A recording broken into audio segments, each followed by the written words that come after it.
All right, I guess everyone should be able to hear and see us. Maybe you can give us a feedback on the chat, on the question box actually, if we can see us and hear us, so we can begin.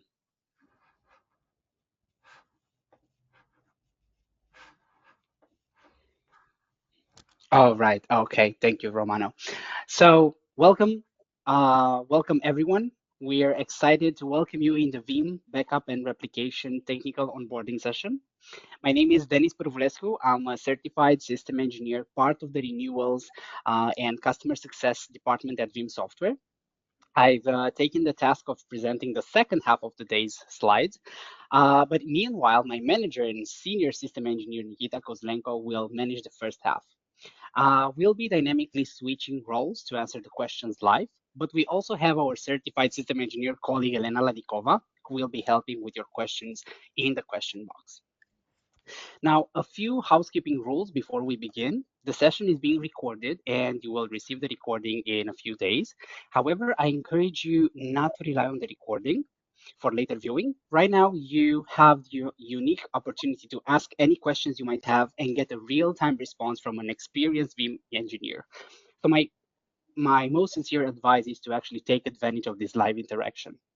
Now, the microphones and the cameras are disabled, so please use the question box for the questions. Those being said, well, we're thrilled to have you with us today, and we're looking forward to an interactive session. So let's do it. Nikita, the mic is all yours. All right, thank you. And once again, welcome to the Veeam Backup and Replication Technical Onboarding session.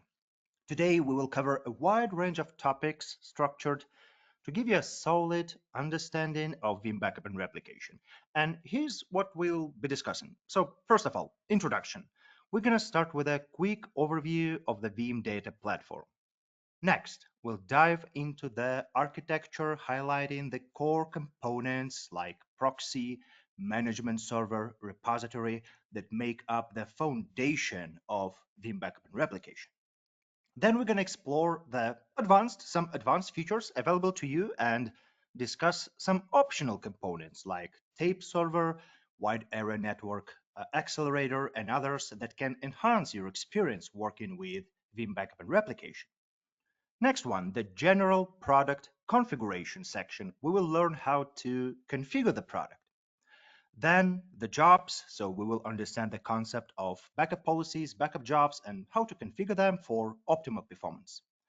Next one, number 6, the recovery section will review some of the powerful recovery capabilities like full virtual machine recovery, item level recovery, instant virtual machine recovery, ensuring that you can recover your data when needed.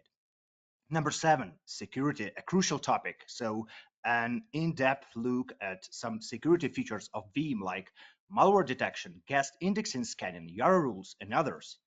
Next, finalizing with some tips and tricks. And finally, we'll provide a list of additional resources for learning and support. So our goal today is to equip you with the knowledge and with the skills needed to effectively use the solution. So let's dive in. Section number 1, introduction. Here again, we will briefly touch on a single slide about the Veeam data platform and then move on to Veeam backup and replication, discussing the platforms and versions we support, as well as the crucial topic of licensing.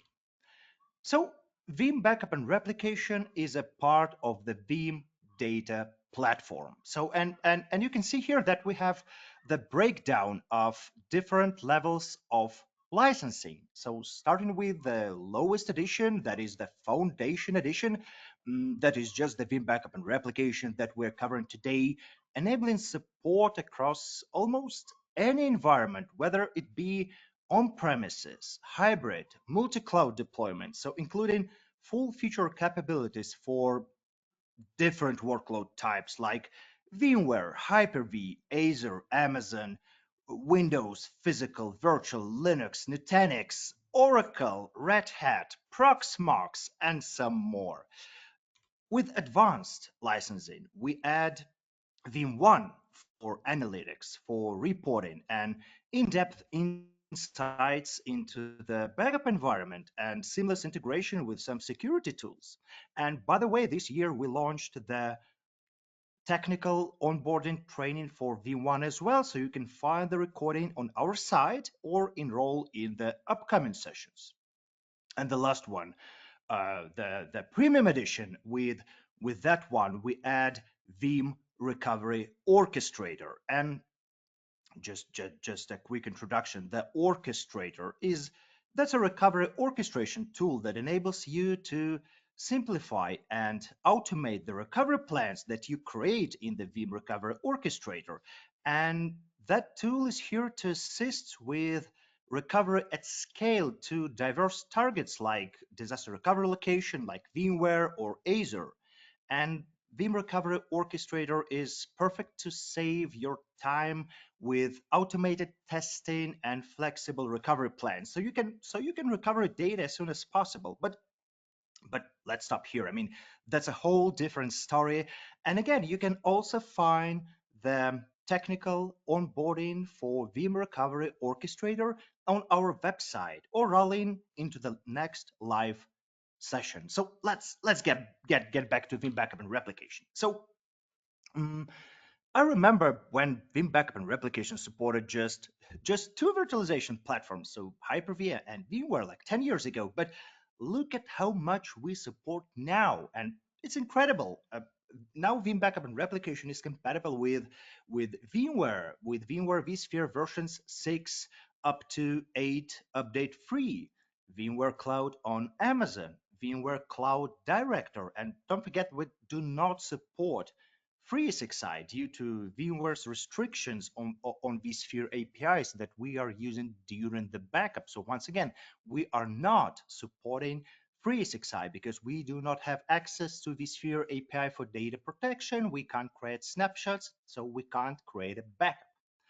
We also support the Microsoft Hyper-V platform, Azure Stack HCI, and offer like specialized solutions like Vim Backup for Nutanix, for Acropolis environments for HV, as well as Vim Backup for Oracle, Red Hat, Proxmox virtual environments. So a lot of virtualizations platforms that we do support. So, and the main idea, the essence here is that we support those hypervisors without the need for any persistent agent installation. So here we're speaking about image level agentless backup or replication for VMware and Hyper-V. So because we operate at the API level of the virtualization platform. So no agents required. Next, extending our support for physical workloads. We have agents, we have persistent agents for physical infrastructure because I mean to protect physical environment, we need some piece of software on the endpoints, some agents so we can communicate with it. And we have Vim agent for Windows, we have Vim agent for Linux, and those can be used to protect physical servers, clusters, laptops, endpoints against data loss, and any system failures. Vim Agent for Linux supports a variety of major Linux distributions, such as you can see it's Ubuntu, Debian, Red Hat, Oracle, Rocky, Alma, um, Slash, and others. Just please check the required distros and the versions in the user guide. You will get the links to the user guide in the end of our presentation. For Windows, we do support Windows Server and Workstation operating systems, and we also have agents for protecting Macintosh operating system, IBM AIX, and Oracle Solaris, both Spark and x86 platforms. So those are both supported. Next one, unstructured data. So Veeam Backup and Replication also supports backing up and recovering unstructured data, including file shares like SMB.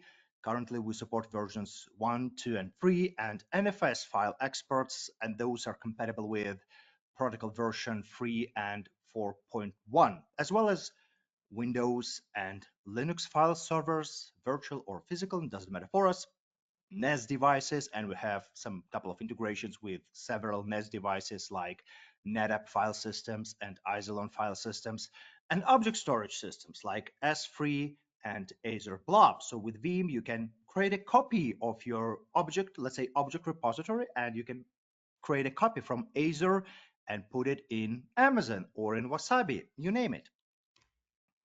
And the last one, and I would like to specifically highlight that we have plugins for databases such as Microsoft SQL, Oracle, SAP HANA, MongoDB, and IBM DB2. So, and those plugins allows us to integrate with native database management tools, and you can back up individual databases. And what does this mean? So, for example, for Microsoft SQL, you can install the plugin on the server where Microsoft SQL Management Studio is installed and back up individual databases using the native database management tool. For Oracle, you can install the plugin on the nodes, and we do support the standalone databases. We support the Oracle Data Guard. We support the real application cluster, etc. So you install the plugin, and we integrate with that plugin with the native tools. And for Oracle, that is Oracle Recovery Manager. So and so on. I think you got the idea. And in doing so, you still use Veeam Backup and Replication as a single umbrella and as the single pane of glass to monitor all your backup policies, all your backup jobs. And you use Veeam Backup and Replication repositories. Any repository that is supported by Veeam Backup and Replication, like, okay, standalone repository, immutable repository, scale out backup repository, we will cover later, and so on. One of the latest workloads we have added is Entra ID, and that is part of Veeam Backup and Replication. And so with it, you can backup Microsoft Entra ID tenants, backup sign-in logs, audit logs. You can recover groups, users, applications, roles from tenant backups directly to the Microsoft Entra ID environment, and much more. So summing up, we cover a broad spectrum of workloads: virtual, physical, cloud, unstructured data, databases, and more. But to use Veeam Backup and Replication, you need to install a license key. So otherwise, it defaults to the so-called free, we call it Community Edition, with a limitation of 10 protected workloads.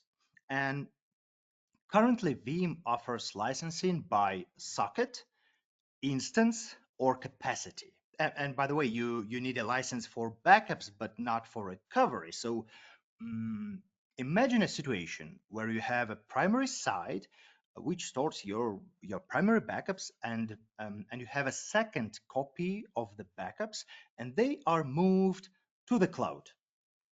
Let's imagine a situation, some kind of a disaster, so you completely lose the primary site, including all repositories, proxies, and the management machine, Veeam Backup and Replication management machine, I mean. What should I do? You install a new management machine, you perform a new clean Veeam Backup and Replication installation, connect it to the cloud repository, perform a rescan of that repository so we can index that.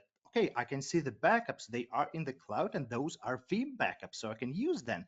And then you can start your recovery process. You don't even need a license key for this. So, I mean, for the recovery, you can even use the community edition. Well, if that's the situation. So, no data locking at all with Veeam.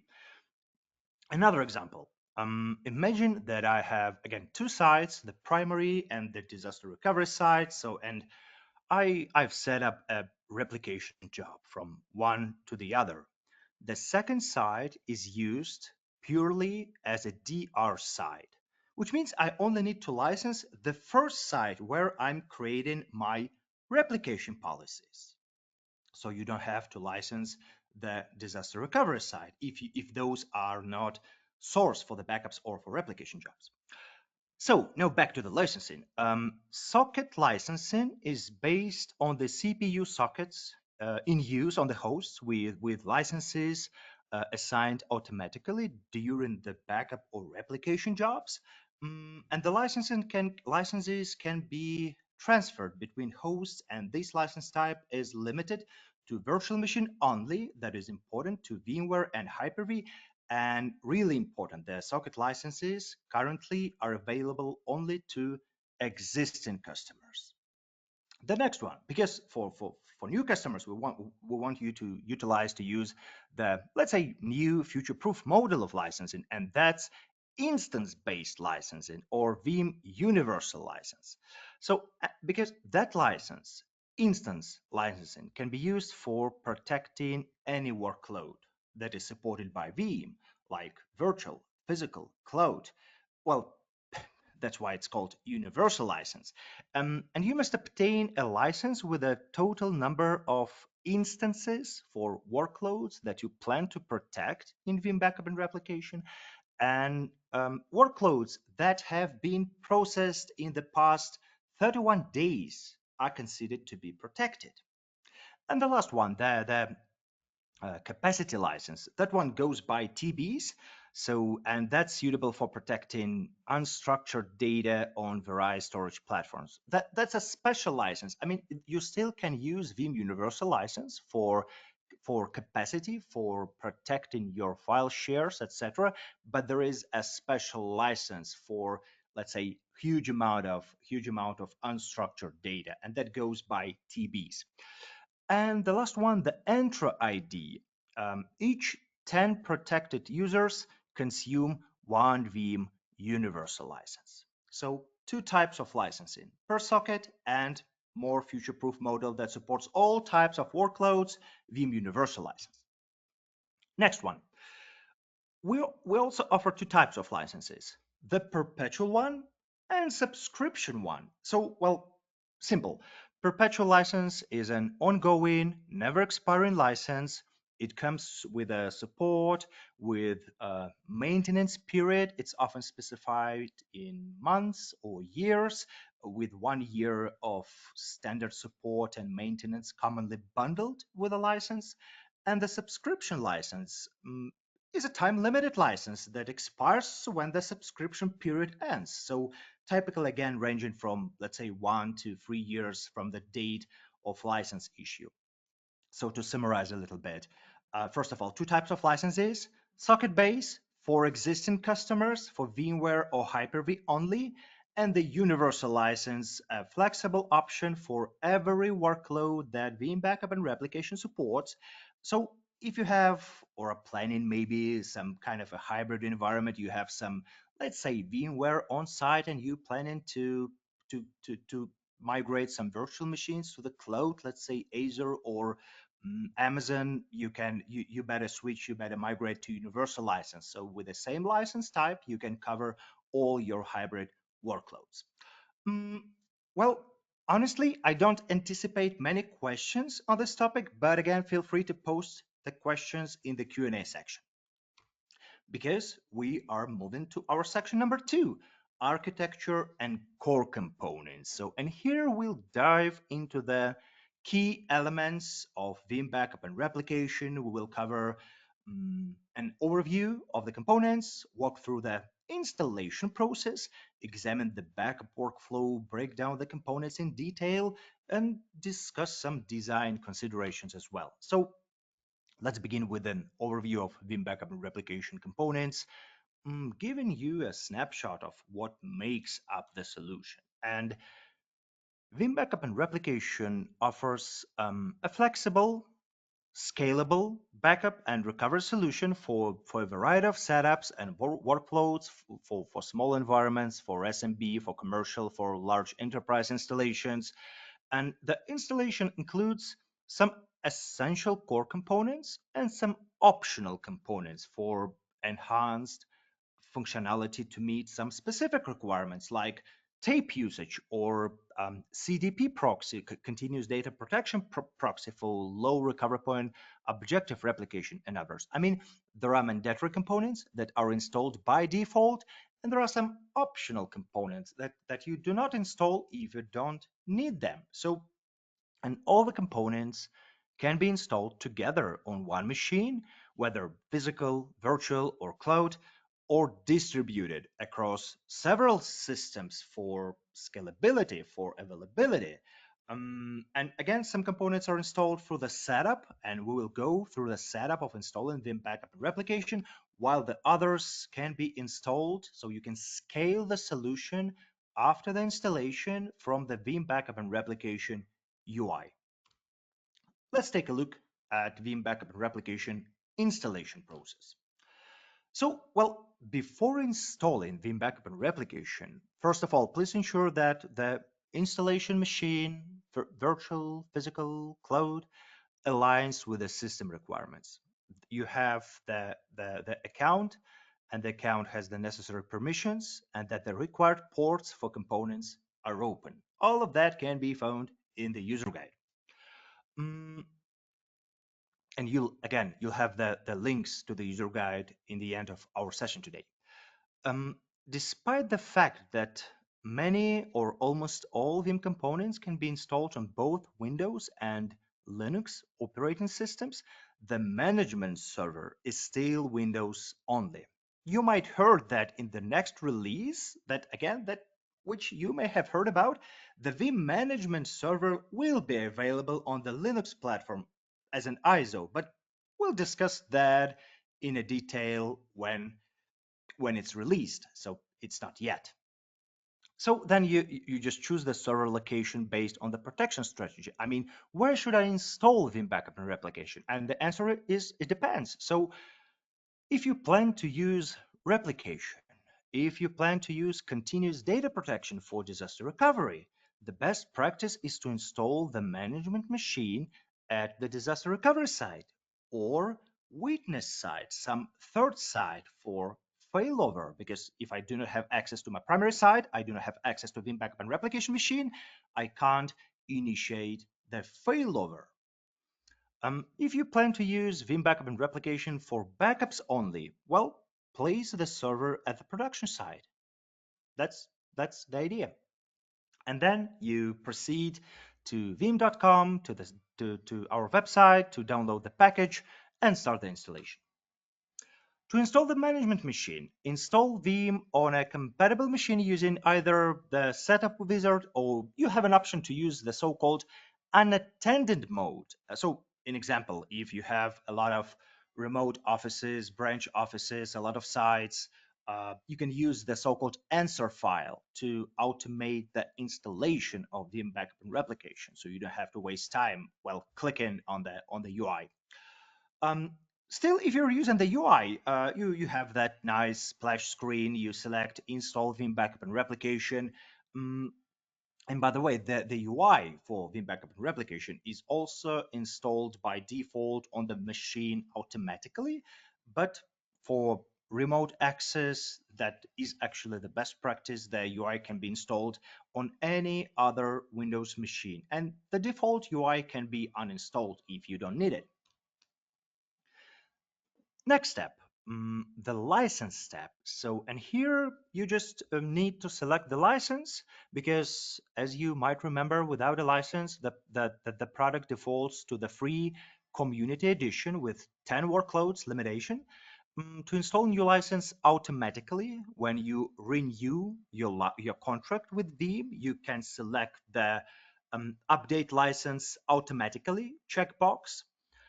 If you enable the automatic license update and enable so-called usage reporting, you will double the number of workloads by which you can exceed your installed license, because we give you some extra. Then the wizard performs so-called system configuration checks, installing missing components, and potentially requiring a reboot. Well, it depends, but usually it does require reboot. So if automated installation fails, I mean those components, those components that are required for Vim Backup and Replication, you can install those manually and click retry in the installation. And the primary requirements are that we're installing the C runtime, the PowerShell components, the .NET framework, etc. So And this step is bypassed if all software is pre-installed and present on the machine that you're using for Veeam Backup and Replication installation. At the ready to install step, choose between default settings with install button. So you can just hit install and drink coffee for, let's say, 15 minutes. Or you can use some custom settings with customize settings button. So, and the customizing includes some additional steps like selecting the installation folder, vPower cache, guest catalog folder, service account. By default, we are using the local system account, the configuration, database settings, and others. So again, if you have any questions regarding the installation process, please don't hesitate to ask them in the Q&A panel, because now we will dive into some details on the configuration database. So Veeam Backup and Replication stores all the information about backup infrastructure, production infrastructure, job settings, history, sessions, credentials, etc. in the database. And that database often referred to as the configuration database. And starting with version 12, Veeam Backup and Replication by default installs PostgreSQL, but you have the option to switch to Microsoft SQL. So, I mean, we support two types of databases, Postgre and Microsoft SQL. So the decision to switch to PostgreSQL was made because Microsoft SQL Express that was bundled before version 12 came with some limitations in terms of scaling, in terms of volume of the database, etc. And PostgreSQL does not have these limitations while it does not require a license. So just remember, if you are in the environment with multiple Veeam Backup and Replication machines, and you have a Veeam Enterprise Manager that we will cover later, consider that all of them must use the same database engine, because we're using some sort of database replication. So if you're using Enterprise Manager, again, we will cover that later, use the same database, Microsoft SQL or Postgre. And by the way, the migration of the database between SQL and PostgreSQL is possible, and vice versa. The database can be set up locally on the same backup server or on a remote system. And in some cases, choosing a remote database over a local one may be preferable because of high availability, as an example. So you can use Microsoft SQL clustering or always on groups for the configuration database high availability, and use a data and use that instance of the database for configuration database for Veeam Backup and Replication. It may be beneficial in terms of licensing. I mean, you do not need a separate Microsoft SQL database. You can use the SQL server that you already have. You just place the Veeam configuration database on existing machines. And the last one, remote DB, can have some like preferences over the local one in terms of load distribution. So because hosting the database remotely, especially in large environments, in enterprise environments, can help prevent resource contention and simplify the identification of bottlenecks, of performance bottlenecks between the Veeam backup and replication and the database. But usually, well, on my practical experience, that is really beneficial in large installations when you have, let's say, thousands of virtual machines to protect. And backing up the configuration database is currently is how Veeam Backup and Replication creates a backup of its own settings, which later can be used to recover or migrated onto a different Veeam Backup and Replication machine if needed. If you're migrating, or maybe you have a disaster and you need to install new Veeam Backup and Replication machine, you can just recover the database. And that backup is done automatically, but it is important to store that backup um, somewhere offsite, on the witness side, on the third side, as far as possible from, let's say, the main installation, because, well, because if you lose the primary side and you're using the default repository for storing your configuration database, well, that doesn't make sense. And now let's move on to the next chapter, that is components breakdown. So let's talk about the essential components of Veeam Backup and Replication. Mm, And here we will take a look at the basic architecture of Veeam Backup and Replication that, well, consists of various components, and those components perform specific functions. And among those components are, well, the central management machine, the backup proxies, repositories, could be some additional, some optional components like CDP proxies, file proxies, wide area network accelerators, tape servers, etc. And again, some components can be installed on a single machine. However, a distributed installation definitely has its advantages, and namely, well, the first one is the scalability, because, well, my infrastructure grows and there is a need to scale the backup solution, because if a backup takes longer, so the backup window grows, what you can do? Well, for virtual environment, you can install additional backup proxy servers that we will cover later. And if you need to increase the capacity of the repository, you can configure the so-called scale out backup repository and just add the new extents to that repository as needed. So you can just scale your installation. And we will cover those in detail later on. Next one, traffic localization. So for companies with remote data centers or branches, there is an option to install the necessary components locally in these branches. And again, this helps optimize the backup traffic by organizing the traffic locally on the remote sites.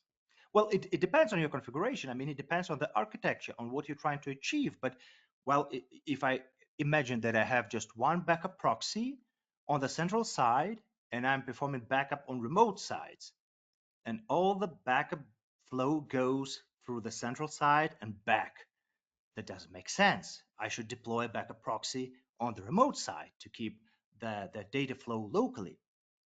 And the next one, the high availability. So for some components, you can ensure the high availability. So for example, if you have deployed several backup proxies, and that's the best practice, and one of them is powered off during to, let's say, update or something, the others will continue to work and the backup will not stop, or recovery, by the way, because for virtual environment, as an example, we're using the backup proxies for backup and for recovery as well. So let's break down a little bit. So what those components are doing. The backup server, the management machine, that's a Windows-based physical or virtual machine where Veeam Backup and Replication is installed. And it stands at the heart of the backup infrastructure, acting as the control center, configuration center. And this machine orchestrates a lot of activities like all the backup jobs, all the backup policies like backups, replication, verification, recovery operations. It manages the scheduling of the jobs, the distribution of resources, because I might have several backup proxies, and what proxy will be assigned for a particular backup or replication job. And the management machine decides what backup proxy will take what task, what backup job. Mm, and also the backup server, the management machine, uh, you can adjust, you can set some, let's call them global settings like network encryption, preferred networks, throttling, etc. That is done on the management machine, on the central machine. What about backup proxies? The backup proxy is responsible for moving the data. So it sits between the management machine, production environment, and repository, and handles the job processing, it directs the backup traffic, it applies some advanced techniques like deduplication, compression, encryption, and sends the data to the repository. And lastly, the backup repository, that's where Veeam stores all the backups. And well, virtual machine copies, if you're using those, metadata for replicated virtual machine, if you're using those, but primarily the backup repository, those are for backups. Let's take a look at how the backup proxy component operates within Veeam Backup and Replication environment. And well, it might seem a little bit overwhelming at first because, hey, you have so many components, so many roles, but honestly, we simply have different software components performing different tasks. If you don't need, again, if you're not using continuous data protection, you don't need CDP proxy. If you don't need tape in your environment, you just don't install it, etc. So depending on your specific needs, you can deploy the necessary roles and components to match your requirements. That's it. And by the way, don't forget that you can combine different roles. Why not? I mean, I can combine the proxy and repository. Well, that there is a possibility. It depends on the architecture, on what you're trying to do, but that is possible. Mm, for instance, a VMware backup proxy is a component that works between the production environment and the repository. So while the management machine handles task administration, the proxy is a heavy lifter of the backup job, which manages the backup data flow. So it reads the data from the production data store, performs compression, deduplication, encryption, and sends the data to the repository. On the other hand, um, a VMware CDP proxy, again, and CDP stands for Continuous Data Protection.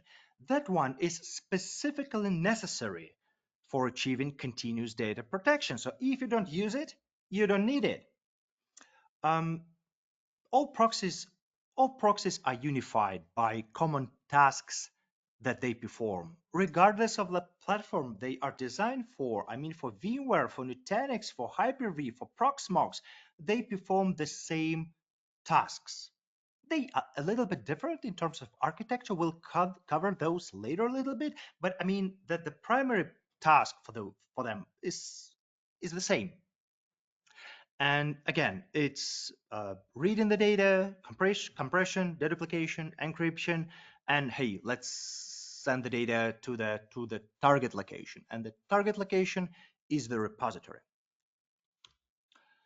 And now let's break down the backup process in simple terms and take a look at the role of the backup proxy in this process. So as you can see, the data is transferred from the source location to the target location. So, and for that, we're using the so-called transport agents. And when you're performing the backup or replication, by the way, if you connect to the proxy, you can see that there are some processes running, and those are Veeam agent dot executable for each task. You will see one Veeam agent dot executable, and those are operating in both locations, on the backup proxy and on the repository, if we speak about the backup.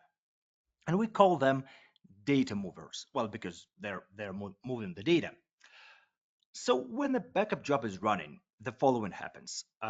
The source data mover that operates on the backup proxy, it reads the data from the production data store. So we have that information, let's say from ASXi, from the vCenter. We know what we're looking for. We know the unique ID of the virtual machine we want to backup, and the ASXi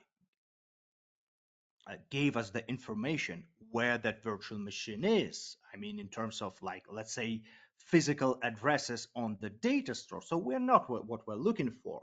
So we read the data, we perform the compression, deduplication, encryption, and send that data to the target data mover. And the target data mover works directly on the repository. If that repository is a Windows or Linux repository, or on the so-called gateway machine, gateway server, if a file share is used. So it depends, again, a little bit on the architecture.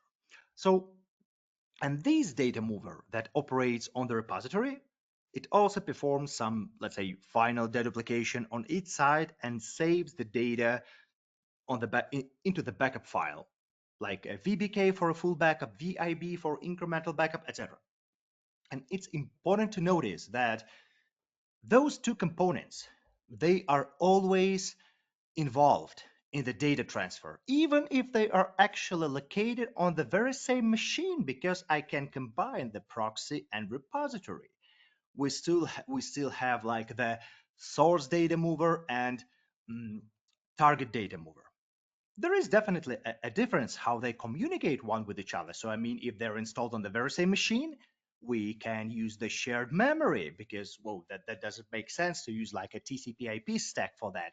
If they are located on different machines, okay, we can use the Ethernet, etc. But that's another story. So I mean, you can combine those, you can split those. It depends on the architecture. Now, let's dive into the backup proxy for VMware. So again, the VMware backup proxy is used for backup, for replication, for quick migration when we perform instant virtual machine recovery, covered later. And depending on your backup architecture and the storage you're using for storing your virtual machines, the backup proxy for VMware can use one of the following transport modes. So we get three of them. We have the network mode, we have the virtual appliance or hot add, and we have direct storage access. And a transport mode is a method that is used by the Veeam data mover to read the data from the source, from the production data store, and write data to the target. And well, definitely the job efficiency, the performance, the speed of the backup job depends on the transport mode. So let's cover those. And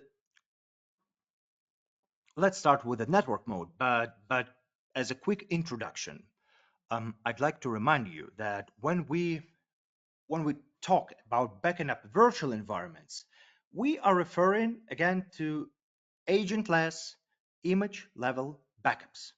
And the foundation of agentless image level backup is snapshot.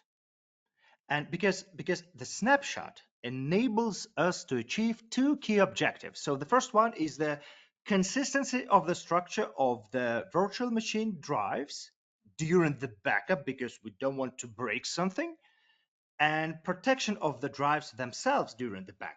So because when you create a snapshot, the original drives are put in the read-only state, etc.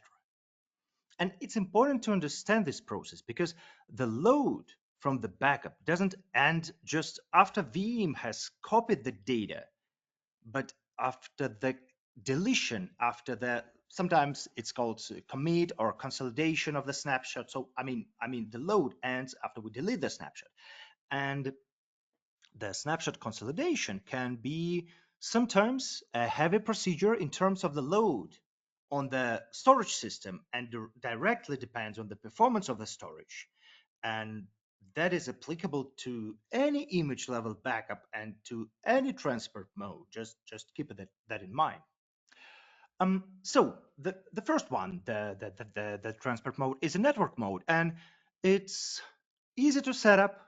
It supports all types of storage. It's kind of universal and can be used with any infrastructure configuration. So as an example, it is the only applicable mode when the backup proxy is a physical machine and the host, let's say, uses local storage. We do not have other option to extract the data from that ESXi host if that uses a local storage. So we can use the network mode.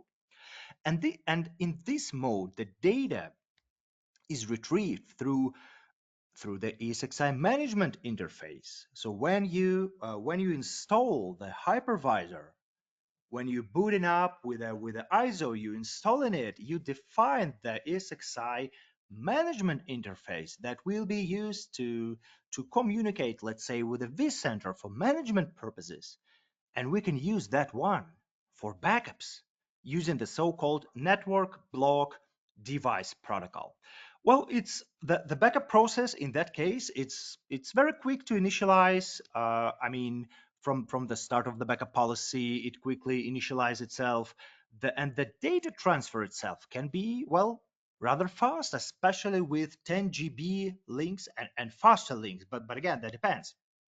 And the process of data retrieval for network mode includes the following steps. So first of all, uh, and the first step is usually the same. I mean, we need to send the request to, well, to the vCenter, and then the vCenter sends the request to the A6i host. It depends, but to shorten things a little bit, okay, we're sending the request to the A6i host to locate the necessary virtual machines, because we have the ID, we have the unique ID of the virtual machine. But okay, where is the actual bits and bytes for that virtual machine? And A6i knows where is that virtual machine. So the host locates the virtual machine on the data store. That can be local one, that can be external one, doesn't matter for us. Then we create a snapshot. So Veeam Backup and Replication instructs VMware to create a snapshot. We do not have, let's say, a mechanism for creating our own snapshot. Okay, we have one for Linux agent, but that's another story. For vSphere, for Hyper-V, for virtual platforms, we're using just the native capabilities of the virtualization platform. We just thought, hey, vSphere, we need the creation of the snapshot for those virtual machines. Here are the IDs of those. Please create the snapshot. And then we have the snapshot. We know the physical address of the virtual machine, so we can just copy those blocks from production storage and send those blocks to the repository over the ESXi management interface. And we send those to the backup repository. And in the end, we commit, we delete the snapshot. We usually clean those after the process, definitely. And by the way, if you're interested, you can see when you create a backup. If you go to the vCenter or to the ESXi and you take a look at the snapshot tree of the virtual machine, you will see that there is uh, a snapshot that is created by Veeam, and it got some description. Please do not delete do not delete me, because it's being used by Veeam Backup and Replication, so we will delete that snapshot after the backup is completed. And please do not manually delete that snapshot. From my practical experience, but it depends. Time flies, but what I see in the fields, still the management interface of ESXi are not on the fastest uplink. So the idea is the following. Um, if you're using 1 GB for SXI management, the speed of the backup will be slow, because ESXi will not give the backup proxy the entire bandwidth, because that's for management. I can't give you the whole network pipe for the backup. I need it to communicate with the daemons, with the processes that are inside the ESXi host. Let's say for heartbeat, etc. I can give you, let's say, 40, maybe 50% of the pipe for the backup. So if that's 1 GB, it's gonna be slow. If it's 10 GB, well, it's gonna be quite fast, but it depends. It depends on the architecture. Next one, the virtual appliance or the hot-add mode. Mm, for that one, we use the so-called VMware SCSI hot-add feature, and that feature allows us for attaching drives from one virtual machine to the other. And by the way, you can test it. I mean, you can, as an example, you can create a snapshot on a virtual machine and attach a one drive from one virtual machine to the other, and that's what we're using for virtual appliance mode. Mm, so during the backup or replication, by the way, um, mm, the drives of the processed virtual machine are attached to the backup proxy. And so the data is retrieved directly from the data store instead of going through the network, instead of going through the SXI management interface. And the process of data backup in the virtual appliance or hot-add mode is as follows. So again, number one, we're sending the request to the ESXi host to locate the necessary virtual machine because we don't know. Next one, okay, here are the bits and bytes. I mean, here are the physical address of those virtual machines. You're welcome. Next, we are triggering the snapshot to be created, and then the virtual machine drives are attached or hot added. That's why the mode is called hot add to the backup proxy.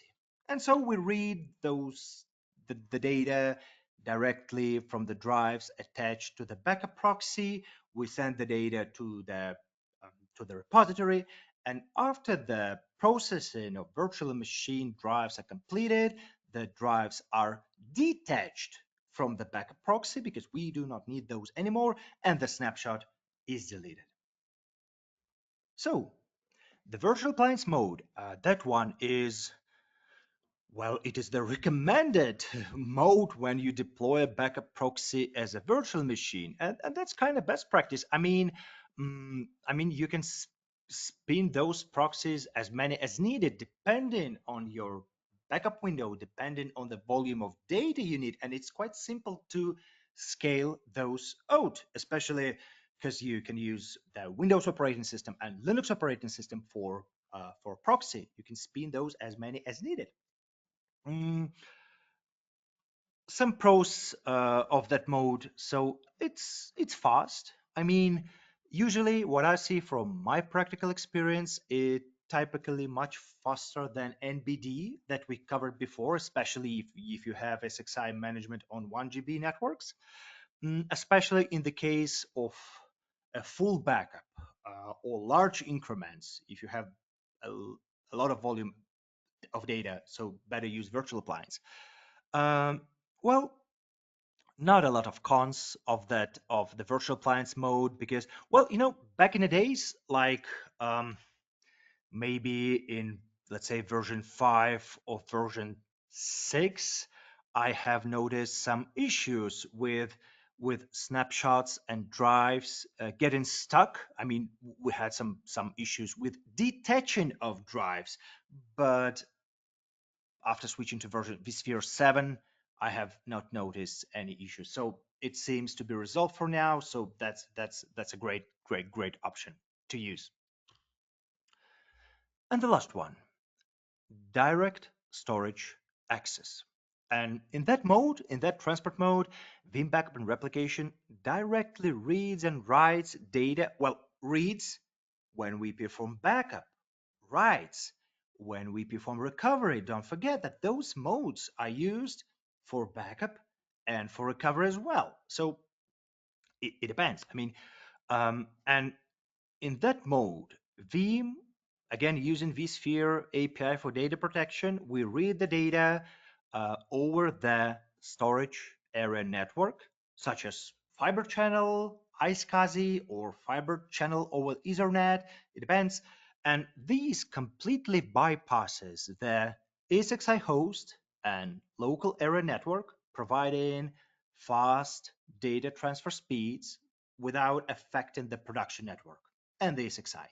And how does it work? So once again, step number one, hey, where is my virtual machine? So we send the request, we need the location from ESXi. Okay, the ESXi host locates the virtual machine.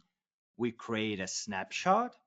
Then ESXi host retrieves the metadata about the actual layout of virtual machine drives on the storage. So those are just physical addresses of data blocks on the, let's say, external storage system on the LANs, and we send that metadata. The ESXi host sends that metadata to the proxy. We read the data, we connect directly to the storage array, we read the data, we send the data to the proxy, boom, we delete the snapshot, the backup is done. That's how it works.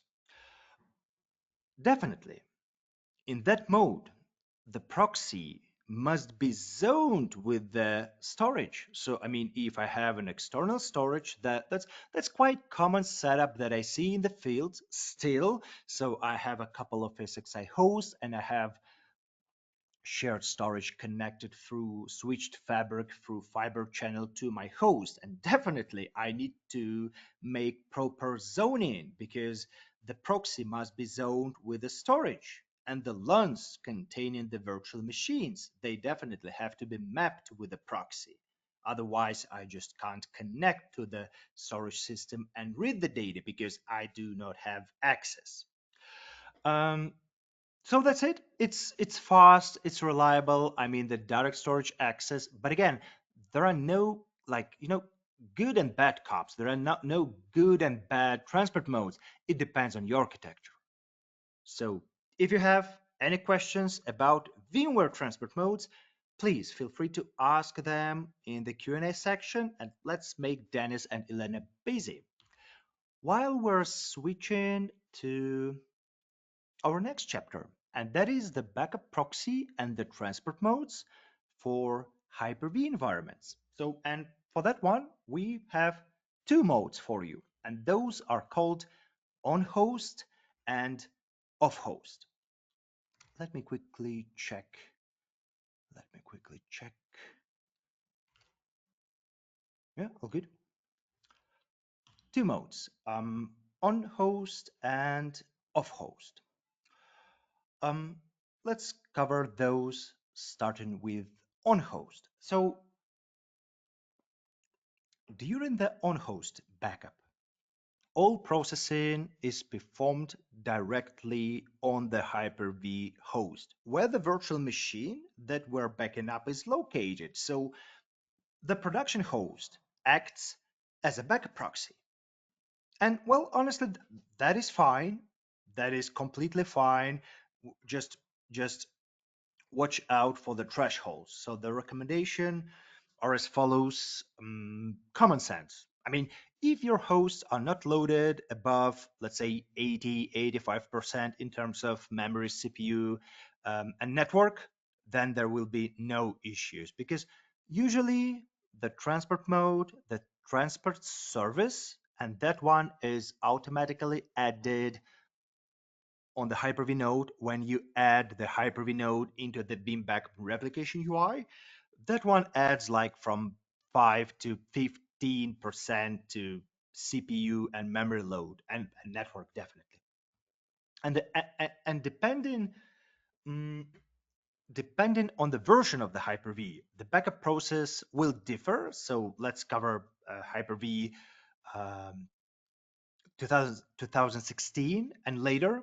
We use the so-called production checkpoints, uh, and those ensure application consistent backups, and we want your backups to be application consistent, definitely.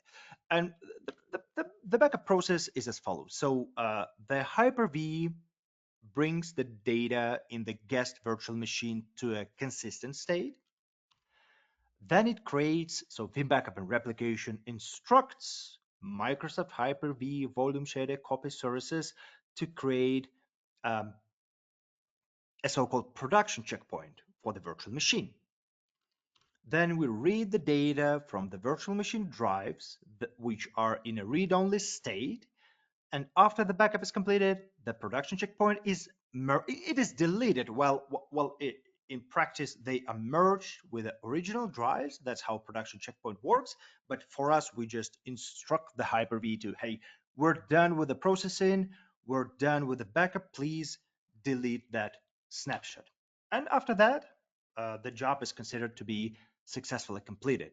So you do for on host, you don't need any, let's say, physical machines, virtual machines acting as a proxy. The Hyper-V node is acting like a proxy because we have deployed a special service on the node. And the second mode, the second transport mode that is called off-host, there are a few more steps before the job is completed because in that mode, the processing is transferred from the production Hyper-V host to a dedicated server that you need to set up the backup proxy. And on that machine, the transport services will be installed, the data mover will be installed and launched during the backup. And this type of backup does not create any load on the production Hyper-V node because we have a special node for that. We have a special external proxy for that. And in this mode, Veeam uses the so-called transportable shadow copies, so kinda transportable snapshots. And that technology allows us to create a volume snapshot. That's important. We need a storage for that. We need a storage for that that supports transportable shadow copies. And that one allows us to create a volume snapshot where the virtual drive, where the virtual machine drives are located, and mount that snapshot to another server, to the proxy. That process, the mounting, it's fast. It doesn't depend on the amount of data, on the volume of data, because that process is performed on the storage level. It does not affect the load on the CPU, network, memory, on your production host, etc. And so the steps again, we query the information about the virtual machines. Veeam requests the creation of the production checkpoint because we want that backup to be application consistent. And then we create the snapshot of the volume where the drives of the virtual machines we need are located. And the volume snapshot is mounted on the backup proxy, and the data mover, which is running on the backup proxy, reads the data from the mounted volume snapshot and transfers it to the backup repository. And after the backup job is completed, the snapshot is unmounted from the backup proxy and deleted. To be able to perform off-host backup, you must meet some requirements. So first of all, you need to have that off-host backup proxy. You must configure that one. And the role of the off-host backup proxy must be assigned to a physical machine. For testing, for evaluation purposes, you can assign the role of an off-host backup proxy to a virtual machine. But in production, to be supported, that needs to be a physical machine. It's critical to deploy the off-host backup proxy outside of the Hyper-V cluster to avoid some signature conflicts on the storage area network if you're using the CSV data stores. Another one, the versions of the Hyper-V host in the cluster and off-host backup proxy must match. Otherwise, you will receive an error. And definitely the Hyper-V host and the backup proxy, the off-host backup proxy, must be connected to the shared storage through the storage area network. Otherwise, we just don't have access to the blocks. Well, I've tried to give you as much detail as possible, but if you still have any questions about the transport modes, VMware, Hyper-V, please feel free to drop them in the Q&A section. And we'll briefly discuss Red Hat, Nutanix, and Proxmax, just briefly, because the overall architecture is a little bit similar to VMware's virtual appliance, you will see. So let's cover Nutanix in a more detail, and then we can kind of skip the rest of those, because again, the architecture is the same. So for Nutanix, for Acropolis hypervisor, what we have, well, definitely we have the production cluster, we have the Nutanix cluster that is, well, that's a collection of nodes that is managed by CVMs, by controller virtual machines. We have Veeam Backup and Replication management machine with a plugin installed, with Nutanix plugin installed, and that's a Windows machine with Veeam Backup and Replication. that's still serving as the command center for backup operations, for recovery operations, for resource management, etc. And the plugin that facilitates the integration between the backup server and the appliance. What is an appliance? That's a backup appliance. That's a, a, a Linux virtual machine within the Nutanix cluster you see on the screen that executes management operations and job processing. Then we have the backup repository, well, Veeam Backup Repository, and later on you will see we will have, when we're launching the backup job, we will launch an auxiliary virtual machine that actually performs the backup job. And those are called the workers. And that is a Linux instance that performs the data transfer.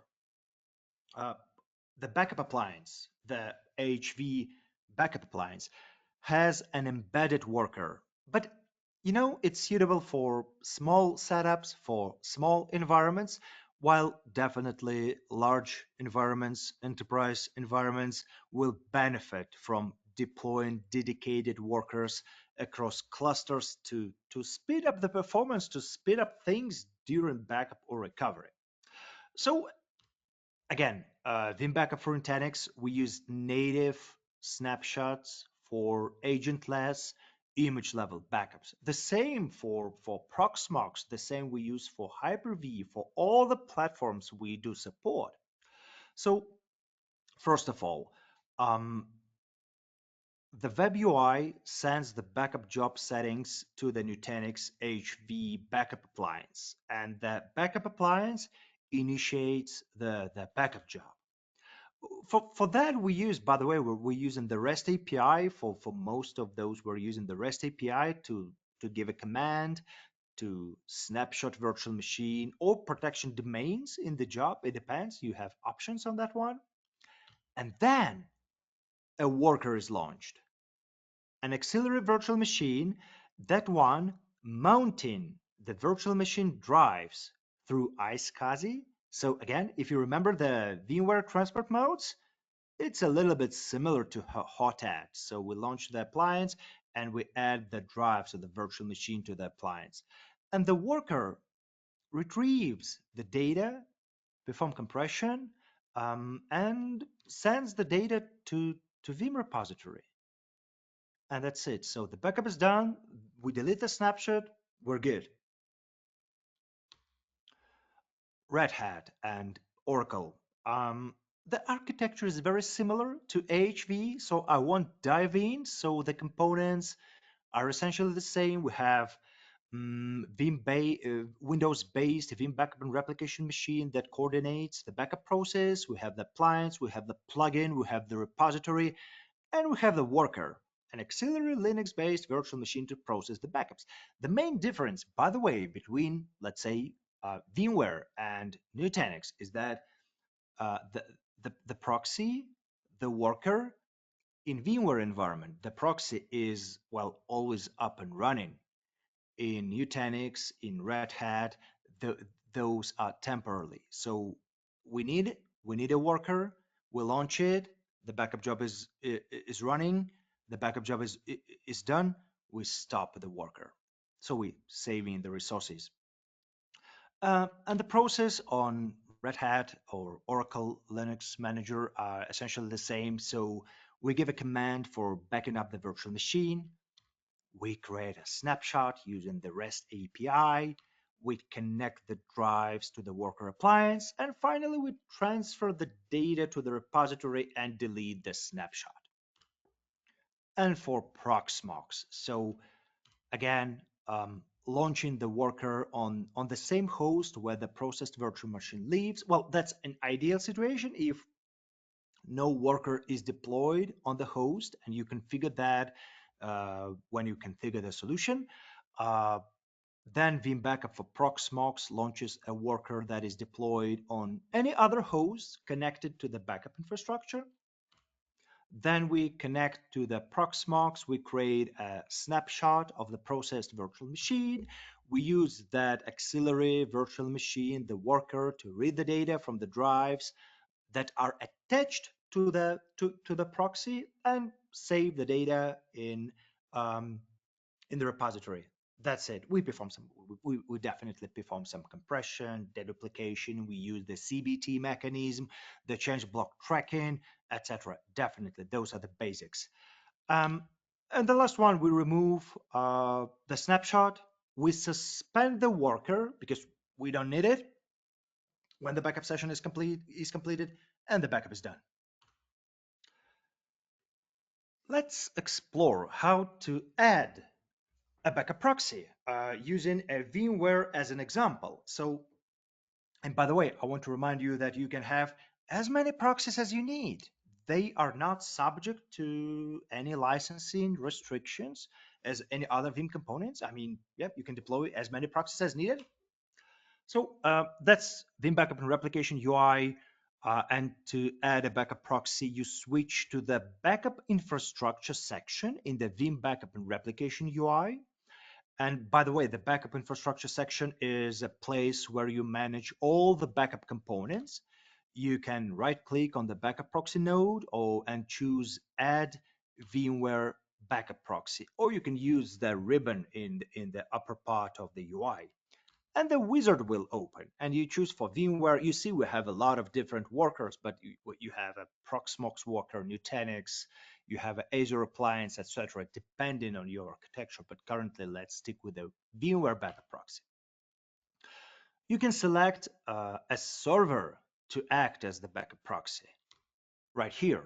So if you haven't added a server yet, I mean, if you want to scale out by default, you will have a VMware proxy installed on the very same machine you've installed Veeam Backup and Replication to. But if you want to scale out your infrastructure, you just add a new machine, virtual or physical, depending on the transport modes, and you can use that one as a proxy. Transport modes. So let's keep it simple. You can leave it to automatic.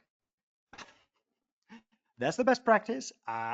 Usually, um, all the settings align with the best practices, align with the rule of thumbs, align with some golden rules in Veeam. I mean, if you keep it to automatic selection, it won't break anything. We will just go and try different transport modes. So we will start with direct storage access.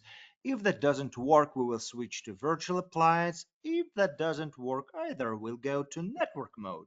But I mean, if you know that or you want that, you demand that proxy to work explicitly in direct storage access, okay, you can explicitly set direct storage access. But if for any reason direct storage access won't work, the backup job will fail, or we will fail over maybe to another proxy if you have a couple of them. So, but again, leave it to automatic, or again, select the best option based on your architecture, based on your connection, etc. Um, you can choose to transfer virtual machine data over encrypted TLS connection for NBD. Remember the first transport mode we covered for VMware, so network block device, the network mode, you can apply encryption for that. And to do this, just select the NBD SSL. You check that box and that's going to work. Connected data stores. So in this field, you can define specific data stores with a connection to the backup proxy. Well, Veeam will auto-detect the accessible data stores, but you can limit the scope. And this can be useful in situations where you have a distributed environment, so you can limit the scope of Veeam proxies. And the last option for VMware proxy is max concurrent tasks. That field sets how many simultaneous tasks the backup proxy should manage, and it will queue new tasks if the limit is reached, only starting a new one when another completes. So, and Veeam generates one task for each virtual machine drive.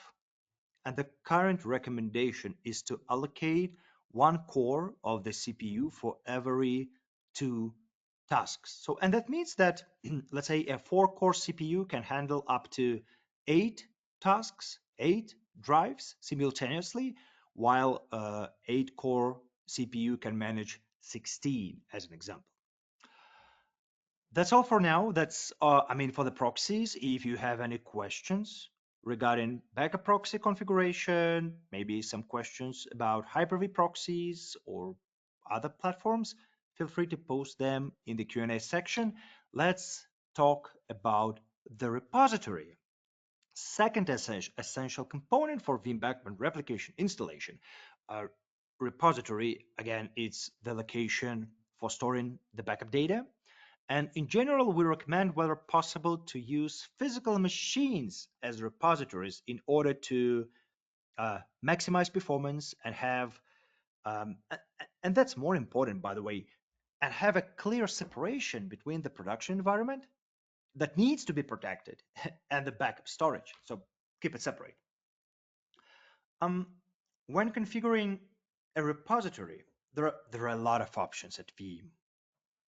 That can be Windows machine, Linux machine, that can be Veeam hardened repository, that can be network attached storage such as SMB or NFS file shares. And we also support a variety of storage appliances. We have integration with Dell EMC data domain, with DD we have Exagrid, we have HPE Store ones with Catalyst, we have Infinidat, Quantum DXI, and others. And you can also use object storage as well, like Veeam own cloud. We call it Veeam Data Cloud. Our own integrated storage for storing your backups that is based on Microsoft Azure. You can use NS3 compatible, Amazon, Azure, Wasabi, you name it, a lot of options. Um, each backup job creates a file. If we speak about target repository, if we're not speaking object here because well object is a bit different. We speak about like kind of file system.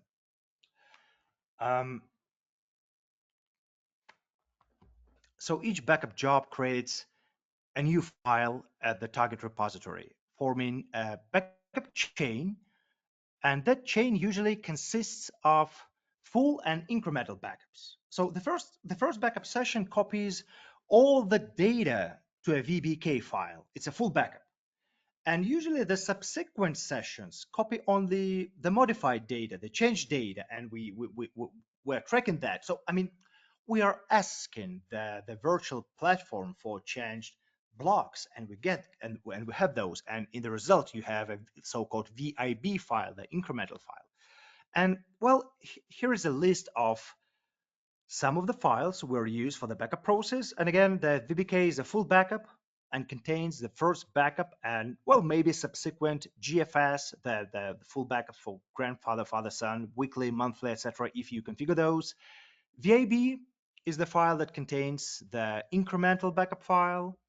The VBM, or that's a metadata file, that one is updated with every backup session, and it contains, well, the metadata, the information about the machines, the recovery points in the backup chain, how the recovery points are linked to each other, etc. And we have other files like for transaction logs, for SQL logs, for Oracle logs, etc. But let's skip those for now. The architecture for the repository. And again, you remember that Veeam relies on two data movers for transferring the data.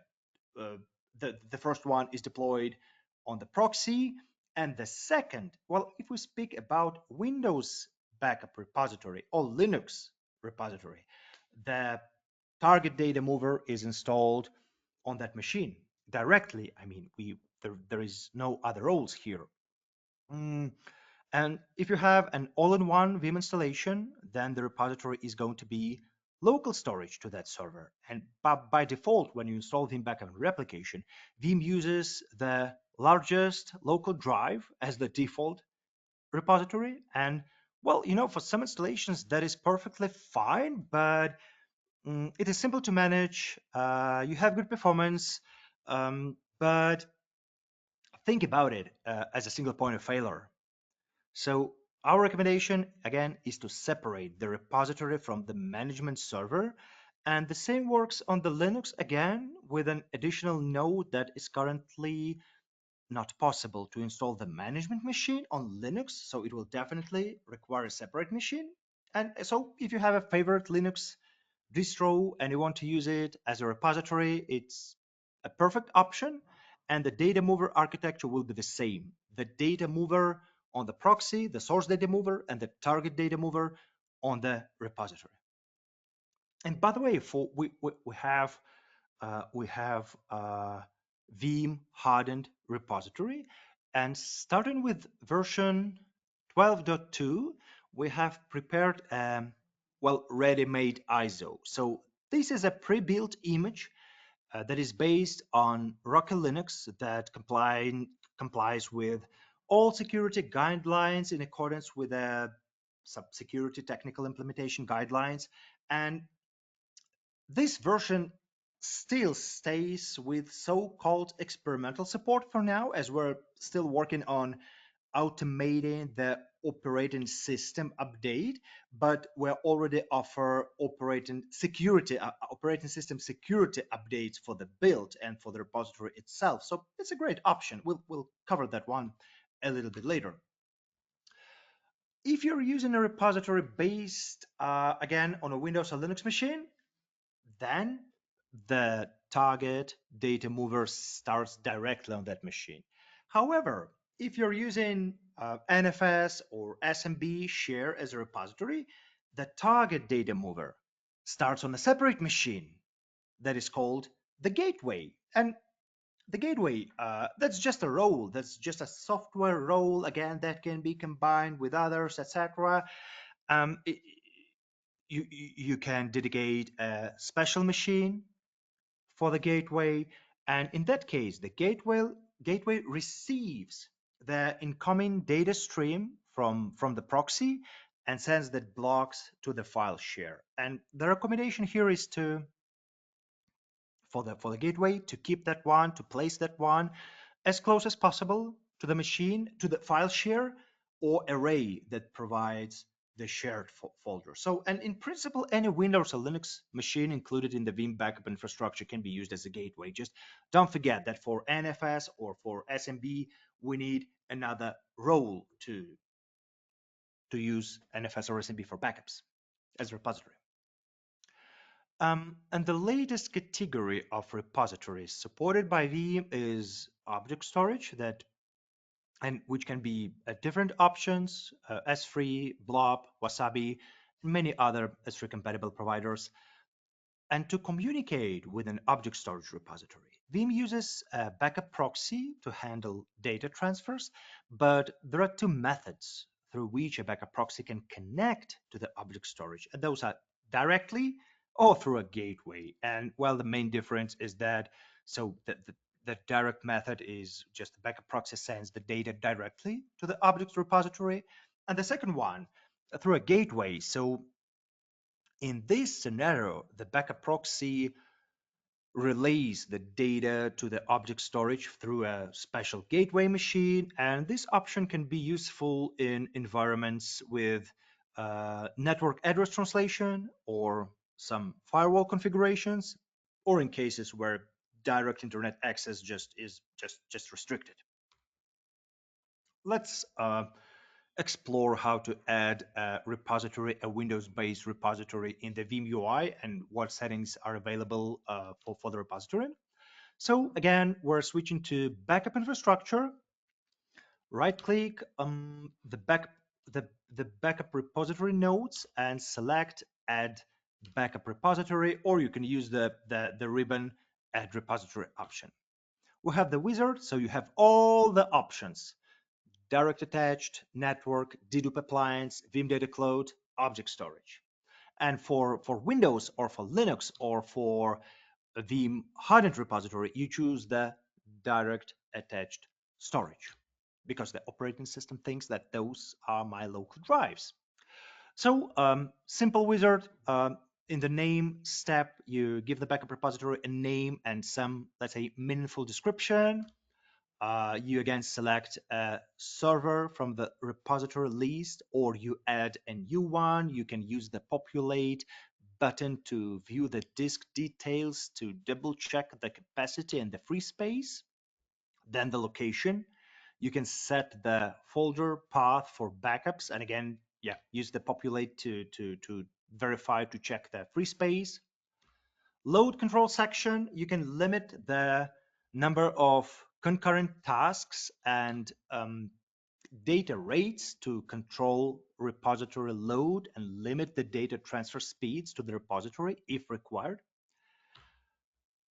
Some advanced settings, but usually, again, typically, Veeam automatically configures the advanced settings for use, but we will explain what they mean so that you can verify them. So you go to the advanced, the first one, align backup file data blocks. Um, we use that one. We use this feature for so-called block cloning on ReFS and XFS file systems to save the volume of the backups. So we align the data blocks at 4 KB boundaries for fixed block storage like XFS and ReFS. So if you're using those, that flag should be marked. Second one, decompress backup file data blocks before storing. Okay, what's that? So we are ensuring that data is decompressed before being saved to the target device. And that's a good option if you're using some special storage appliances with deduplication for better deduplication ratio. So like if you're using HPE, Store1's data domain, etc., you should tick that flag. Number three, so simple, if you're using rotated drives, just select that this repository is backed by rotated drives. So Veeam knows that that repository will you will insert it. You will sometimes sometimes that repository will be missing. I mean, because you're detaching that repository because it's rotating. And the last one, use per machine backup files. Um, to create a separate backup file for each machine, for each virtual machine in the job or physical one. Uh, you can use the permission backup file by checking that box, or leave it unchecked for single file backup job. But the permission format is recommended, and that's the default one. So please keep that flag on. Align, decompress, rotated, permission. Okay. Next step in the wizard. So mount step. You choose a server from the list to use as the mount server, and that's another Veeam role. And that role is used for application item recovery, for file level recovery. So that role just enables Veeam to mount drives directly from the backup and perform like item level recovery. So you can specify a folder for the instant recovery write cache, and that space will be used when you start a virtual machine right from the backup, and we call it instant virtual machine recovery. And keep the vPower NFS service enabled if you plan to use instant recovery or instant disk recovery or SureBackup, etc. That service does not consume like any resources if it's not used. So honestly, it doesn't make sense to turn it off. Maybe in some rare cases of troubleshooting. Now, please, I encourage you to ask questions about the repositories in the Q&A section, and we're switching to scale out backup repositories. So what's that? Well, a scale out backup repository, it's flexible, it's horizontally scalable repository because it, let's say, aggregates multiple repositories referred to as extents into a single capacity pool. And SOBR can grow by adding new extents if space runs low without requiring data migration, or you can migrate the data to load balance definitely, but you can just add more space to the SOBR without the need of reconfiguration, without the need to evacuation of the backups, etc. And you can use any Veeam supported repositories in the SOBR, and it maintains the unique features of each extent. So, I mean, for instance, if an extent supports immutability, then it will also function within a scale-out backup repo. And similarly, if that's a dedupe appliance, all of its dedupe features will be fully operational. And the next interesting feature of scale-out backup repo is that you can add multiple tiers to it and configure policies to copy or move backups from one tier to another. And currently you can have three tiers. Performance one, let's say for quick data access, using more traditional backup repositories. Usually that's an on-premises one for quick data retrieval. The second one, the capacity tier, and that's for less frequently accessed data, often using cloud or on-premises storage. And the last one, the archive tier, and that's for long-term retention of infrequently accessed data. And for that, we support Glacier and archive storage in Azure as archive extents and GFS for GFS recovery points. Um, and another important thing is that the data offloading to the capacity tier is enabled by policy, and the immediate restoration is available from performance and capacity tiers, while recovering from archive tier requires some, well, let's say preparation process. You need to ask for the data before you can perform the real recovery process. So how to add the scale out backup repo? Wizard based. You go to the backup infrastructure, you right click on the scale out backup repository, you select add scale out backup repository, you give it a name, some description. Um, Next step, the performance step, you select the desired repositories to be used as performance extents. You just hit add and select your choices, hit an OK. You have some advanced features in the advanced settings. So again, use per machine backup. It is checked to create individual backup chains per every machine. It enhances the resource utilization, especially with appliances that handle multiple streams. It's enabled by default. It is recommended. Double check that you're using that one. The second option, perform full backup when the required extent is offline. So Veeam will create a full backup if an extent goes down, ensuring that new incremental backups can be added. Next one, policies. So at the policy step, you decide on the backup file placement policy for performance extents within the scale out backup repository. And we have two of them, data locality and performance. So the first one, for the data locality, we keep full and dependent incrementals together on one extent. So the new chain, I mean the new full backup and the following increments might use different extents, but we try to keep the dependent incrementals together with the dependent fullback. And the performance, we're spreading full and incremental files across different extents. That requires a good network connection. But when you perform a recovery, we can simultaneously read the data from different extents. Let's say we're reading extent number 1 for full backup, and we're reading extent number 3 for incremental. You can customize settings a little bit, so you can select an extent and specify whether it should store full or incremental backup, so you can choose. You can enable the strict placement policy, and that means that Veeam won't perform backups that breach the policy, potentially, well, causing job failures. And as a rule of thumb, so the recommendation, since Veeam supports fast cloning on ReFS and XFS file systems, the data locality mode is the recommended setting for most deployments due to the space savings and efficiency of the synthetic operations while creating the synthetic full backup. Next step, capacity tier. So now we are extending our SOBR to with object storage.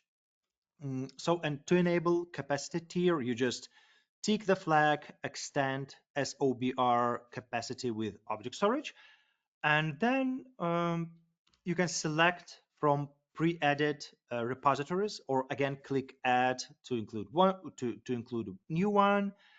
Then you decide when data moves, and we have two policies, copy and move. So um, we can move the data immediately after the creation or after a certain age. So that's the copy backups or move backups as they age out. Oh, by the way, you can combine two policies. For aged data movement, you define the operational restore window in days, or additionally, you can set a threshold to force the movement if the performance tier is nearing the capacity. Encryption, definitely, just tick the flag. You can define the offload window if you want to limit the time when you send the data to the cloud using the network, and you can use the health check link to schedule the health checks to double check the CRC hash sum, etc. for the backups that are in the capacity tier. Questions? If you got any, please send those to the Q&A section about the repos, about the SOBR, and welcome to the next one. It's a short one, but really important. It's about SureBackup, about virtual labs. So let's dive a little bit into our so-called sandbox environment. So and explore the usage scenarios for the sandbox. So um, we have a stack of technologies that allows you to automate the verification of your backups. So, and let's imagine that you have a, a certain application in a production environment, which consists of several virtual machines, couple of virtual machines. And to verify this application, we create the so-called isolated environment, or sometimes we call it a virtual lab. The virtual lab is it's a network for VMware, it's a port group.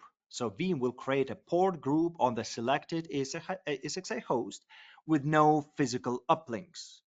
So the virtual machines that are connected to that port group, they can't connect to external network. They can't connect to production environment, but we can have access inside that isolated environment through a special auxiliary gateway virtual machine that Veeam will deploy automatically.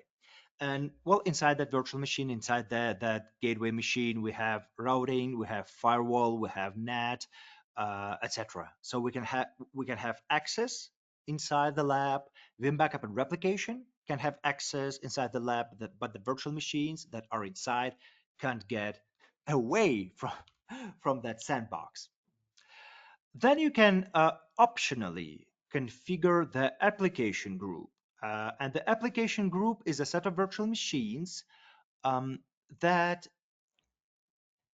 creates the environment that are dependencies for the target virtual machine that we want to test. So for example, that might be AD, NTP, some certificate authority, etc. So those are just key infrastructure component, not just the virtual machine we want to test. So if your virtual machine you want to test does not have any dependencies, maybe you don't just need an application group. So it's optional. Next one, SureBackup job. All that remains for us to do is to create and launch by schedule or manually the required virtual machines in the selected sandbox. And by the way, you can have as many virtual machines as needed on different hosts for different purposes, and then schedule a SureBackup job, include the services, the virtual machines or physical ones. We have a P2V conversion, by the way, in Veeam Backup Replication to test those virtual machines. And in the job, you can define a set of tests for each virtual machine. And we have a couple of predefined tests, such as ping heartbeat that works through VMware tools or Hyper-V integration services. And there are a set of predefined roles for different services, such as Microsoft SQL, Oracle, AD, file services, web services, etc. So you just tick the boxes and we will check the services for you. And by the way, you can write a custom script, any custom script, and use it to test virtually any scenario. And also you can add the AV or Yara content scan to the verification test. Yep, and then you can schedule that one regularly, weekly, monthly, after the backup job is completed. It depends. And after the job, you receive a detailed report on the verification.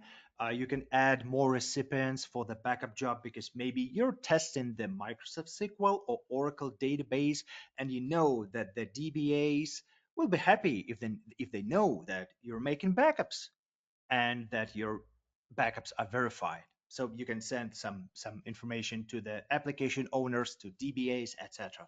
That green flags, we're testing those.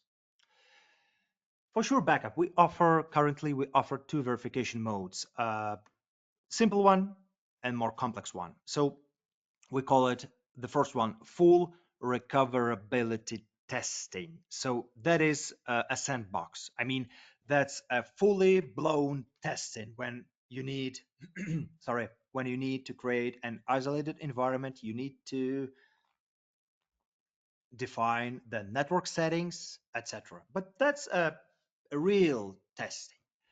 The second one, the backup verification and content scan only, that performs the backup integrity checks, content analysis for malware or sensitive data without the need for a virtual lab or application group. So, and so during the full recoverability testing, we launch the virtual machine from application group. If you need the application group, then we launch the, the virtual machines that you want to test. And for that, we use the so-called vPower NFS service. We're launching the virtual machines right from the backup. We check the heartbeat, ping, application test on this virtual machine. Optionally, you can as well check the backup file integrity with a CRC. You can launch AV, Yara content scan if configured.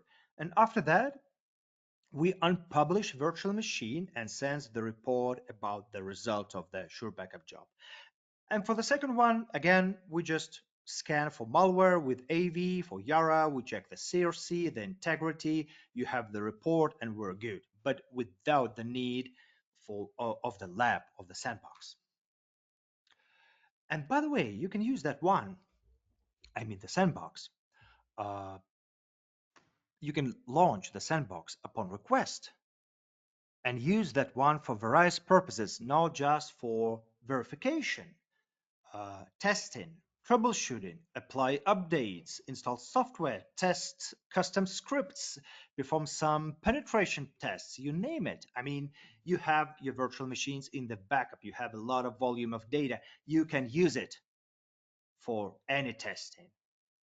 And but keep in mind that all changes within the sandbox are held in snapshots, and those are deleted, those are discarded upon stopping the lab environment. That was an interesting, I hope that was an interesting topic, maybe a little complex topic, especially when we speak about the networking. We skip that a little bit, how we can get access to the isolated environment with the NAT settings, with the routing, with masquerading network. But we have Dennis, we have Elena, so please ask your questions in the Q&A, and we're moving to immutability. Um, because that's really important. Because if you're still positioning backups only as a protection tool against some classics like hardware failures, broken drives, motherboards, etc., um, we have like a new era today. We have malware, we have ransomware, we have cyber criminals that are constantly expanding the, let's say, the features of their malware, and they perfectly understand it's not enough to simply encrypt your files, delete your files, and demand a ransom because, well, hopefully you have backups. You can perform instant database recovery, file level recovery. You can launch virtual machines right from the backup. And therefore, one of the primary tasks of malware nowadays is to locate and delete your backups. Well, delete or encrypt. And this has become a fact. Sophisticated ransomware always looks for backup files, silently encrypts them, deletes them, and only after that they openly reveals its presence with a ransom demand. Um, of course, the question of security is a complex. It's a multi-layered puzzle, but and we will cover some features, great features we have at Veeam later in the second section of our technical onboarding. But the simplest thing you can do right here to protect your backups from accidental deletion from ransomware is the use of immutable repository, because the idea is that immutable backups cannot be deleted, changed, altered until some predefined period, and that safeguards their integrity. So NVM supports a variety of immutable storage solutions like, well, the simplest and most flexible option is to use Veeam hardened repository on any hardware from various vendors like HPE, Cisco, Dell, Lenovo, you name it. That can be S3 compliant storage with object lock immutability, like Object First, Clodian, and others. Those can be dedupe appliances, and we support that one for StoreOnes and for HPE StoreOnes and Dell EMC data domain. That can be Pure Storage. Those can be public cloud providers like Amazon and Azure. They offer immutability with S3 buckets as well. That can be Wasabi. That can be Veeam Data Cloud. I mean, there is a wealth of options to choose from. Just please choose your provider and ensure that you have at least one immutable repository in place. Let's cover quickly Veeam hardened repository. So that one is based on general, it's flexible. I mean, you can use any general purpose server and that doesn't require any special hardware. One of the options for setting up a Veeam hardened repository is to download a ready-made ISO image that is based, you remember, on Rocky Linux. You download it from veeam.com from personal account. It's about 3 GB in size. And then you use a remote console to mount an ISO or create a bootable USB stick from the ISO and follow the wizard. And in the end, you have a ready immutable repository. The second option, and we will support that as a whole, that in, like not only the Veeam repository, but the whole system, including the operating system. The next option is to install a physical server, choose a distribution that is definitely on the compatibility list that supports integration with block cloning technology based on XFS file system.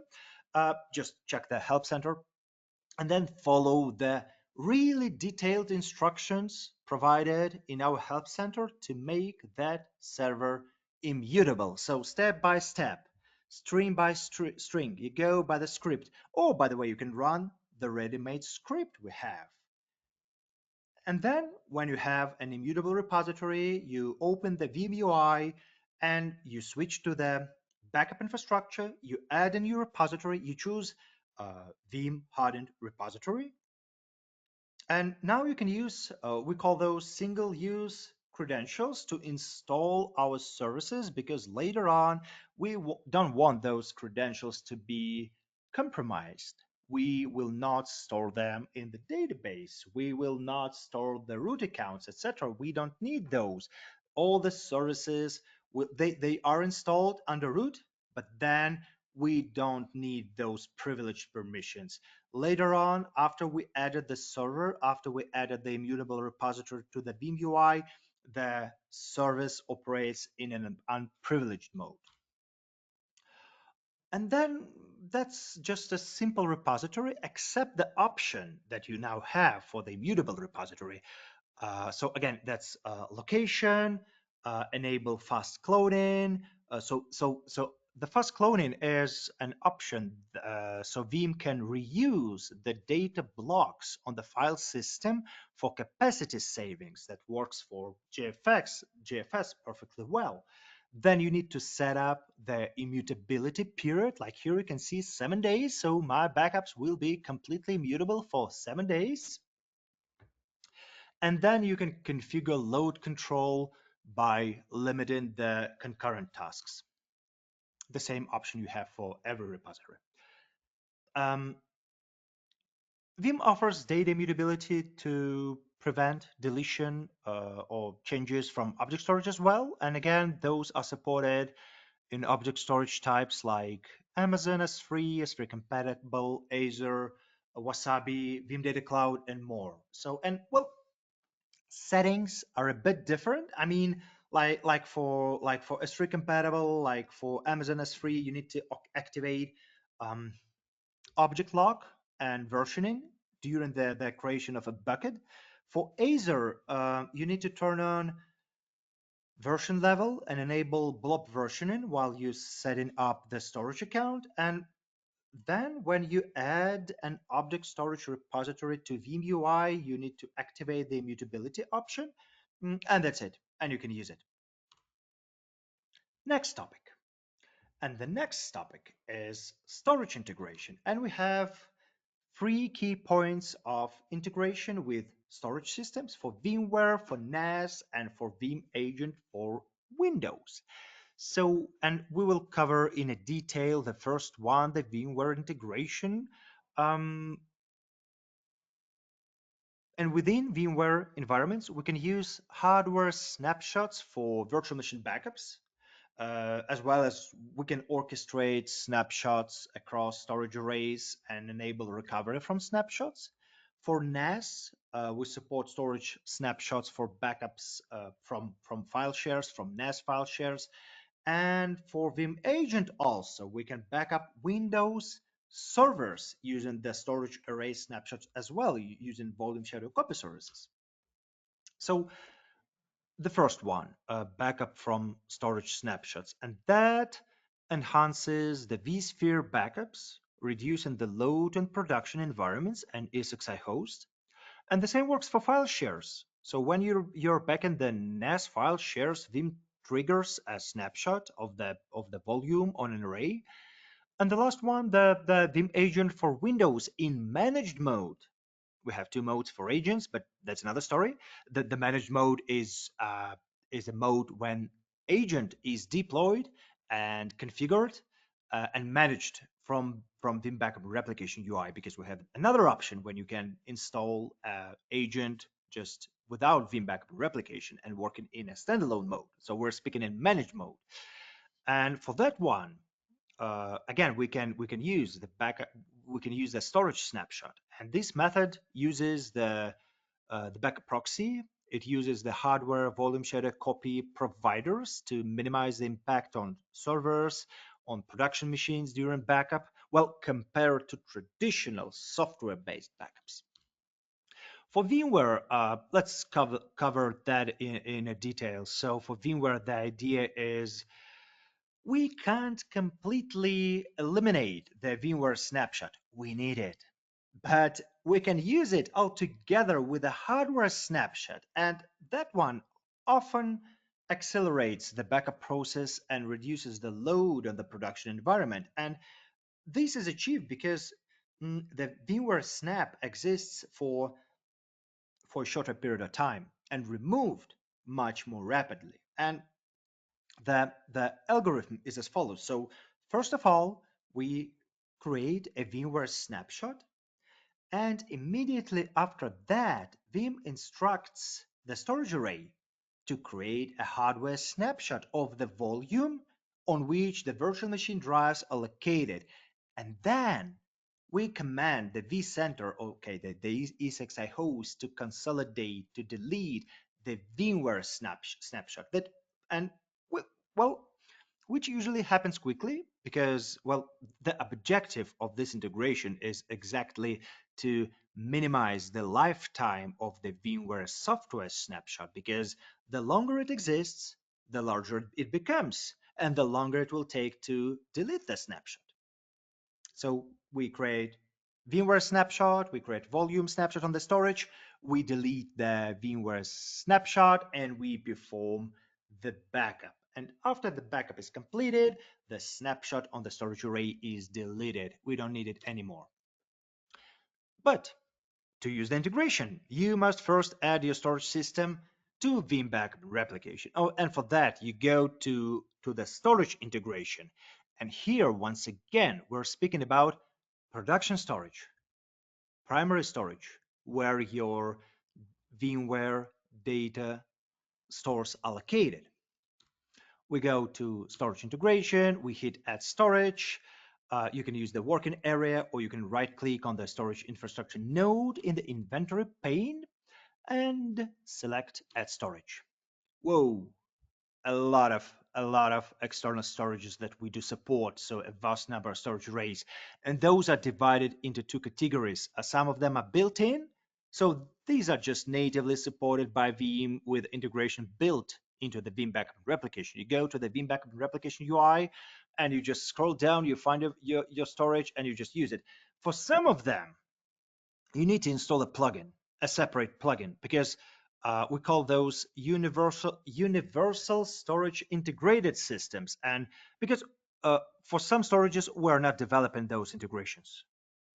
The storage vendors develop those integrations. Then we check those, they pass the QA, etc. Definitely.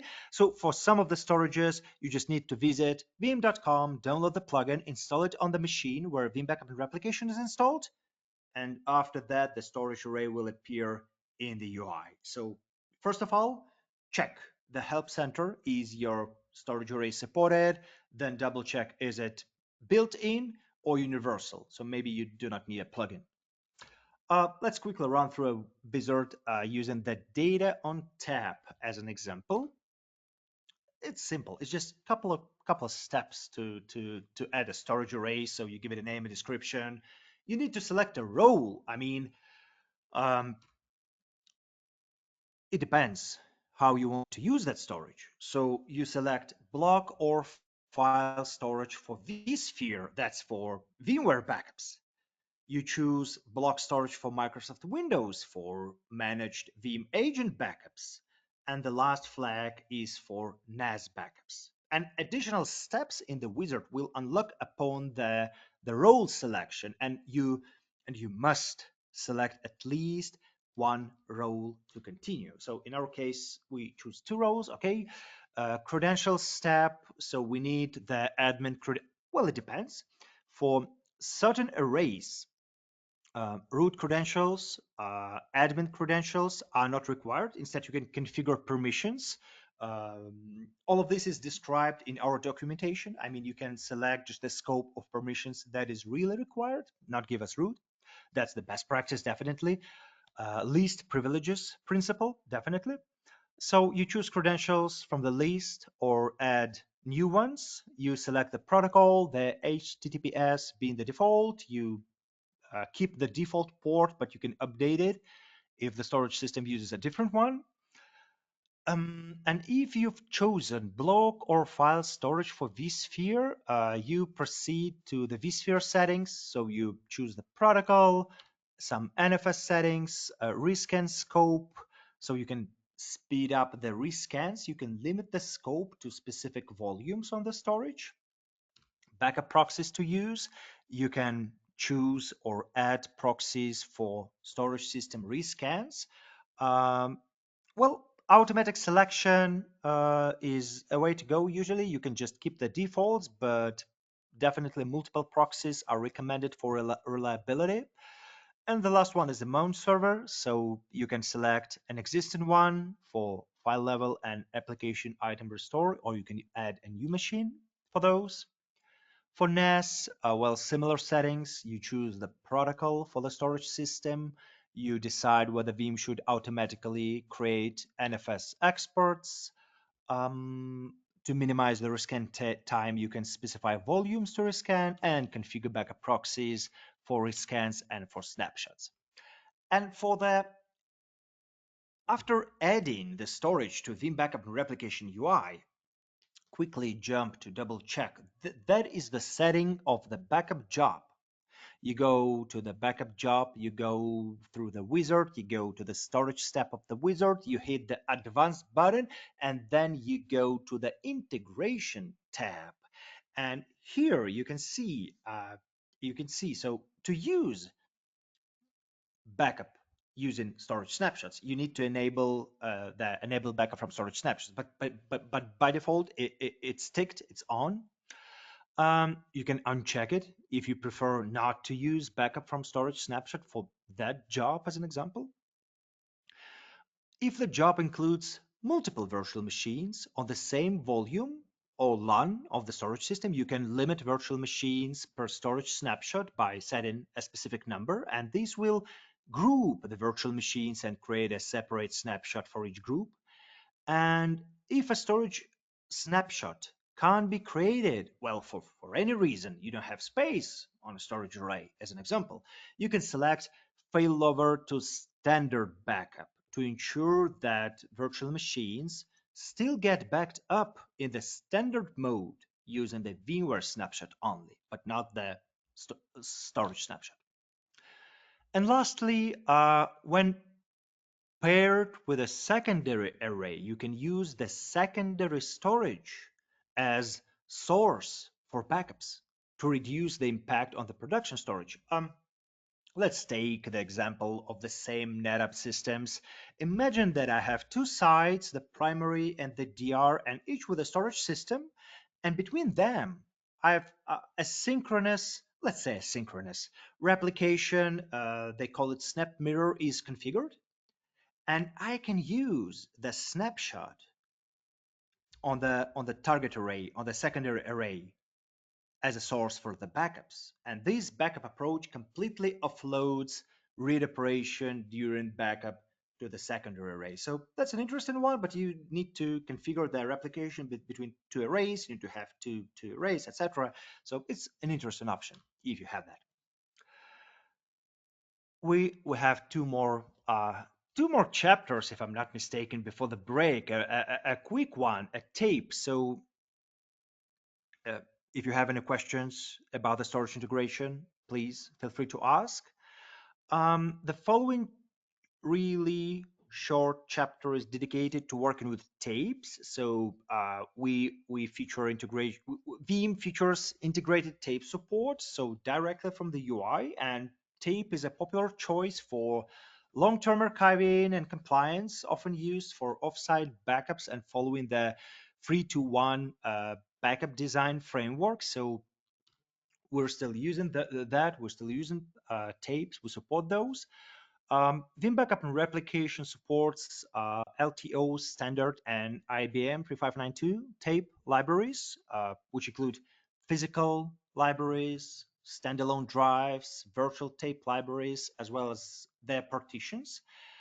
Keep in mind that Veeam does not support sharing tape devices with other Veeam backup servers or with third-party software, except through library partitions. And for tape connections, both direct connections like fiber channel, serial attached SCSI, and remote connections like switched fabric, iSCSI, etc., are supported. And to work with a tape, we deploy a special role. So again, if you need it, you go to the Veeam Backup and Replication UI, you go to the tape infrastructure view, and you install that role. That can be a separate machine. You can combine roles. Yeah. Um, and this component is responsible for transferring data to the tape device. So the role is assigned to a Windows or Linux server that is connected to the tape device and performs the function of a proxy. So, well, it manages the read-write operations, the movement, the loading, unloading of tapes on the actual physical or virtual library. And again, the tape server can be assigned, the role can be assigned to a dedicated machine or to a machine with the existing role, for example, a repository. So because, well, my primary backup sits on the disk repository, and then I create a second policy that copies my backups from drive to tape. So maybe that's a good option to combine the repository and directly connect tape to the repository, especially that works fine for small to medium infrastructure. So after setting up the tape server, connecting the tape device, the actual tape device to it, installing the required drivers to tape library, you just add the tape server to Veeam Backup UI to function as a tape server and start creating your backup to tape jobs. Let's quickly cover the component, the wide area network accelerator, and situations in which it might come in handy. So what is that? That's a Veeam role. That's another Veeam role, and that's our own development. I mean, that's not a generic wide area network accelerator because you can't use it for anything else except replication jobs in Veeam and backup copy jobs. And well, in short, the accelerator can be described as a cache of previously transferred blocks that can be reused, that can be used on the target side to lower the load on the network. And so if a previously transmitted block is sent again, Veeam identifies it and transmits only the, let's say, the hash of the data block across the network. So not the data itself, because the data is extracted from the cache at the target location. And this leads to the reduction of the network traffic. And also the wide area network accelerator applies some additional algorithms and methods like compression of network traffic, variable length block data deduplication, some TCP/IP optimizations for connections with high latency. It restarts automatically the process, the copy process of interrupted connections, etc. Um, and for the setup, we require two wide area network accelerators, one at each side, one for the source and one for the target. And also it has two modes of operation, and we call those high bandwidth mode and low bandwidth mode. So the rule of thumb, we recommend using the high bandwidth mode for connections faster than 100 megabits per second. So, and comparing to low bandwidth mode, we recommend that one for connections slower than 100 megabits per second. That's it. But before using this one, this role is not installed by default. So you need to go to the Veeam Backup Replication UI, jump to the backup infrastructure, jump to the wide area network accelerator, and add the role. So backup infrastructure, add WAN Accelerator, you choose the server, you choose the ports, streams, stay with the defaults, and then you can, there is a separate option, high bandwidth mode. Again, that is recommended for speeds from 100 megabits per second to 1 gigabit per second. So from my practical experience at speeds above 1 GB per second, a direct connection between proxies, if we speak about replication, or repositories, if we speak about backup copy jobs, is likely to be faster. And finally, when configuring the wide area network accelerator, even if high bandwidth mode is active, please allocate sufficient disk space for the global cache. We will not cover the sizing of these. We have those in the best practices, but our engineers will be happy to assist you with it and answer any questions you might have about the global cache and the wide, wide area network accelerator.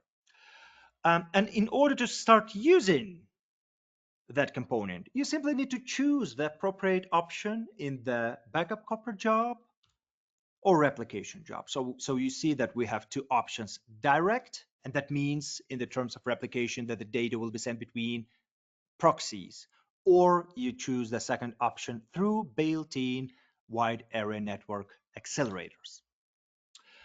All right, and the last topic before the break, enterprise manager, just a couple of slides. So what's that?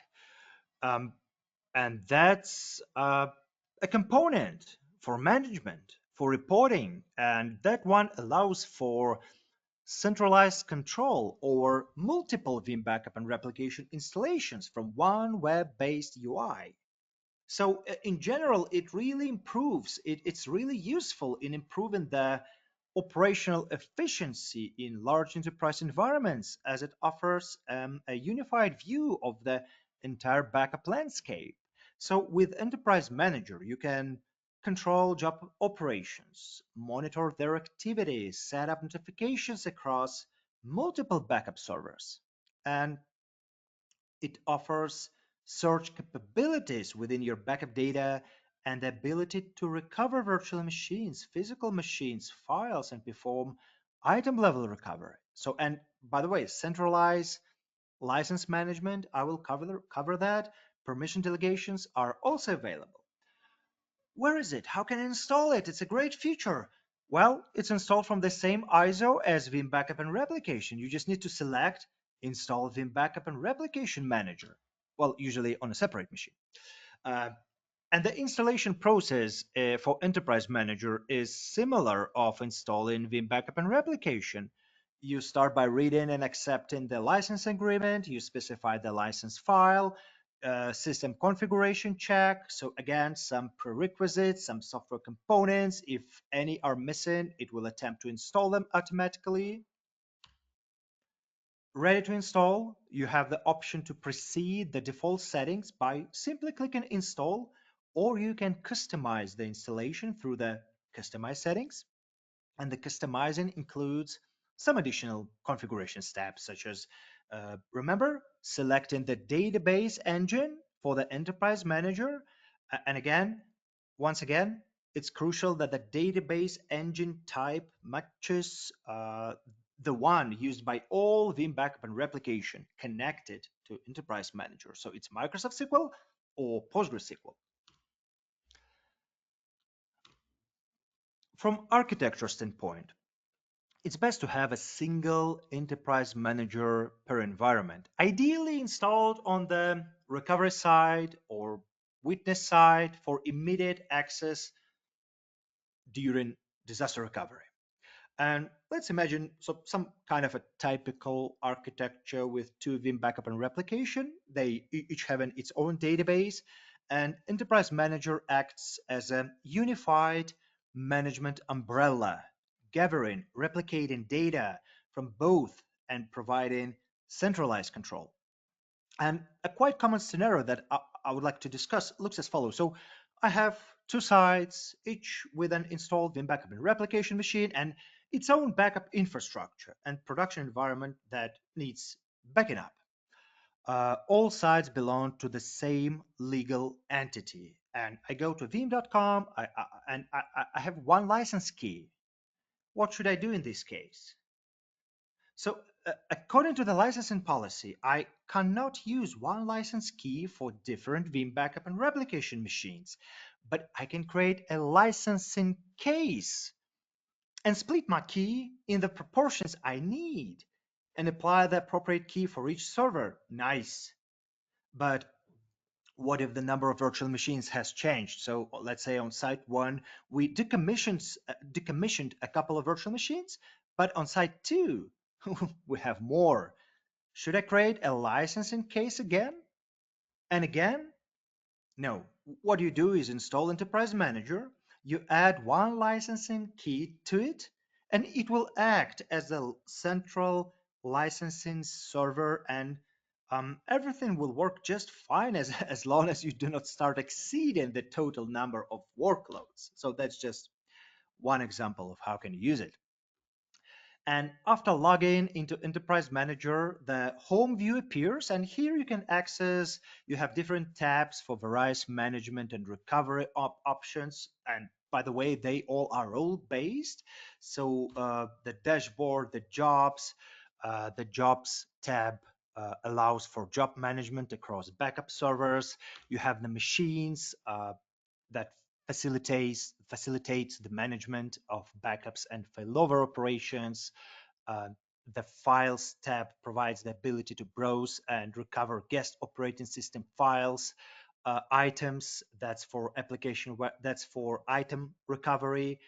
And admins can access the configuration view to configure the Enterprise Manager. And again, as mentioned, Enterprise Manager enables job management and recovery across Veeam Backup and Replication machines within one application. With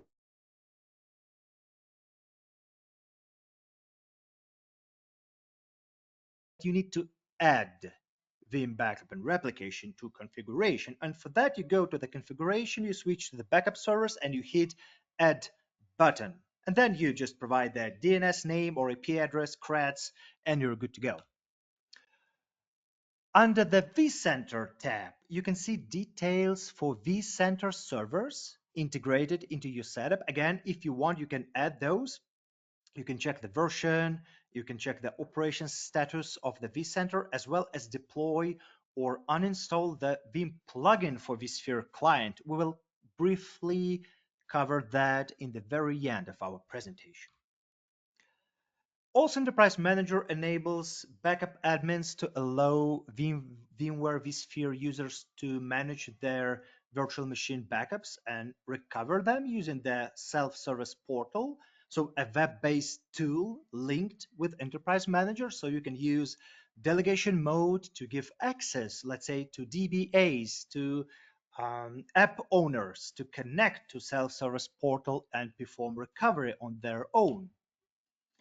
And because Enterprise Manager uses role-based security to control access and delegate specific permissions for users to perform certain operations such as file recovery. So we can add accounts and assign different roles that define the permissions. We have a portal admin, user, operator. So for portal users or restore operators, admins can limit their recovery capabilities to specific objects, like databases for DBAs or Exchange servers, well, for Exchange admins, ensuring that personnel can only access the relevant scopes, the relevant data for recovery tasks.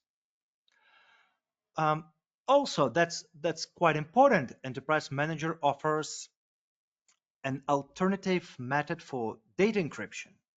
It enables you to decrypt data in cases when Veeam Backup and Replication encryption password for the backups has been lost or forgotten. Because if an encryption backup, let's say file or tape is imported and requires decryption, a password is necessary. And if that password is lost, you can use Enterprise Manager to decrypt those backups. And also Enterprise Manager monitors the licenses across connected Veeam Backup and Replication installations and ensures consistency by synchronizing and updating license data as necessary. So using Enterprise Manager streamlines the license administration. And you have the report button in which you can view all the workloads that are consumed, that are protected across all Veeam backup and replication installation. Thank you for the attention. We're not finished yet. Now let's take a 15-minute break And that's a great opportunity to grab a coffee or ask any questions, check emails, etc. And after the break, I'll hand it over to Dennis, and we will continue our technical onboarding session. Thank you. That's right. All right. I'm just going to steal the screen sharing from you, Nikita, and I'm going to start the timer if that's all right. Okay, Absolutely. guys. So we have 15 minutes. Just feel free to um, get your coffee, and we have like an hour and a half more of these trainings. And trust me, we're going to dive into some really interesting stuff. So stay tuned, I guess. Okay. See you in 15 minutes.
All right, so the 15-minute break is up. Let me just reshare the presentation so we can begin our training. Is everybody ready? Have you caffeinated yourself? Have you gotten the coffee? All right, I already see some thumbs up. That's great. Okay, so well, I promised you that we're going to talk about some interesting stuff. And as you can tell, well, the interesting stuff is going to be part of the discussion, of course. But prior to jumping into those mainly interesting stuff, what I wanted to show you is, well, the main menu. Right. So what we're going to do is we're going to explore the menu with all of those options that we have, because we do have some interesting stuff in here as well. And basically, this is what we're going to explore during this chapter.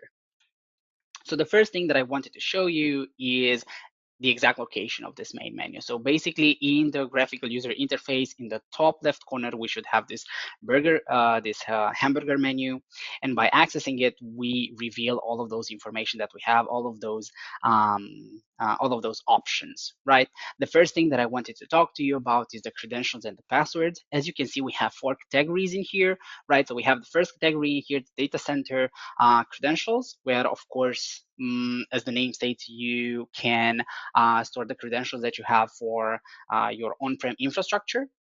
Then we have the cloud credentials, which is the perfect place for your, well, cloud object storage and cloud integration that you have.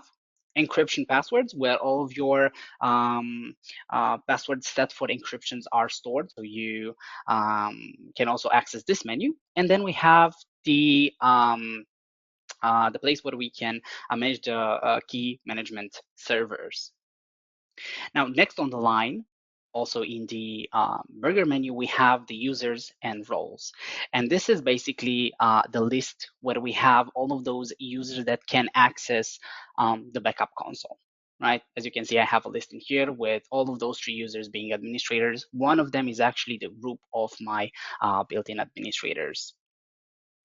Um, Adding a user should be really straightforward, right? We just need to click on add and then browse, and we can either add the user or the user group by specifying its name, or you can also use the domain \username format to browse it. After browsing the desired user and adding it into the backup console, we need to assign a role. Just keep in mind that these roles can also be interchanged for the existing users as I have in here.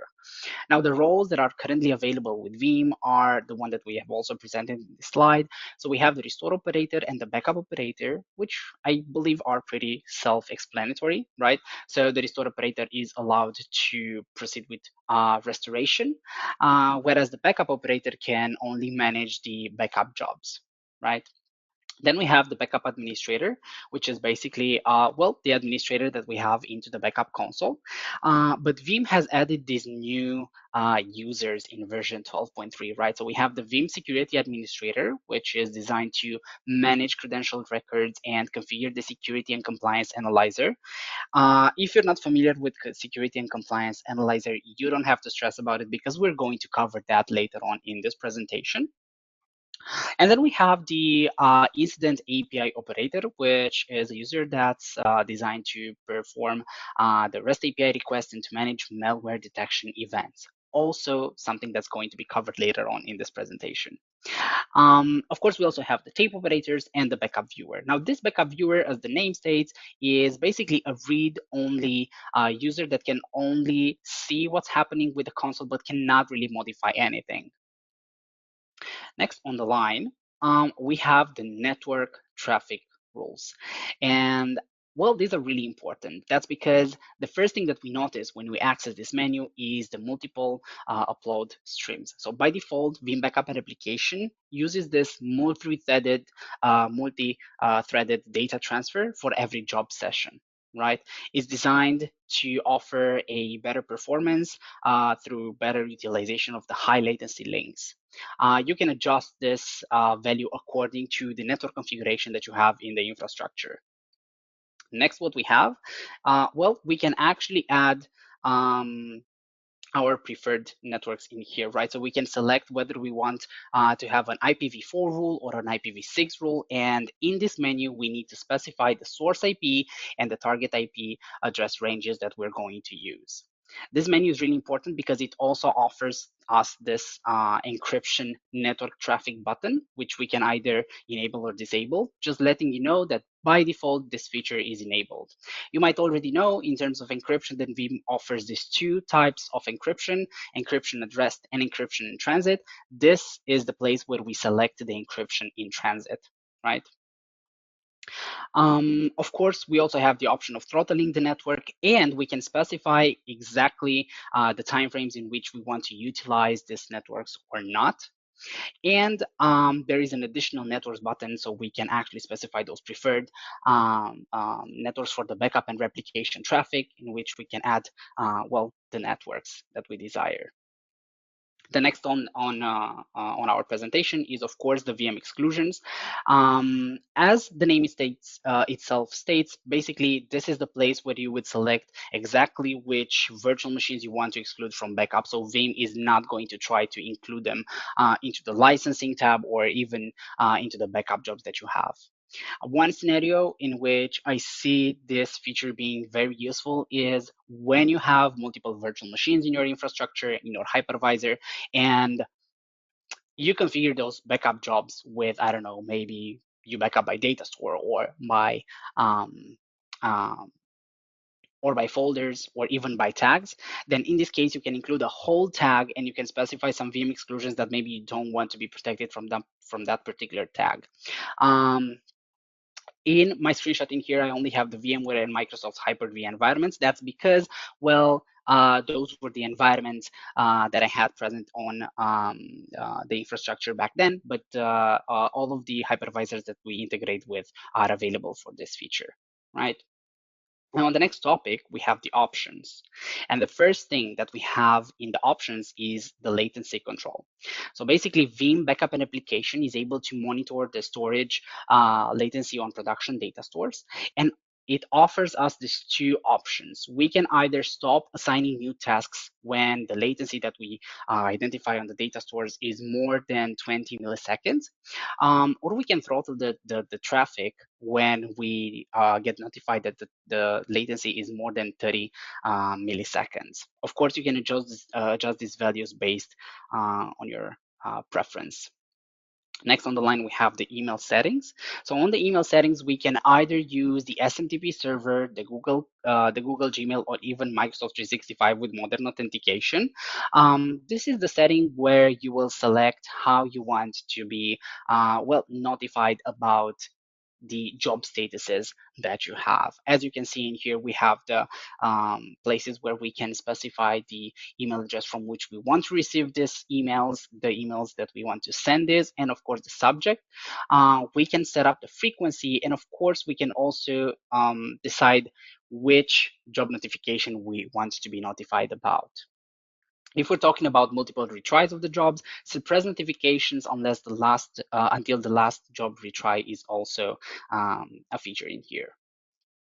On the notifications panel, things are a bit different, but it's still somehow connected to the email settings that we have, because basically what we're going to have is we have this backup storage and production data store thresholds that we can utilize, right? Basically, Veeam is going to provide us a warning or a failure based on the values that we have enabled in here. As you can see, by default, those values don't really come enabled. So you can adjust these thresholds based on the production infrastructure that you have and that you work with.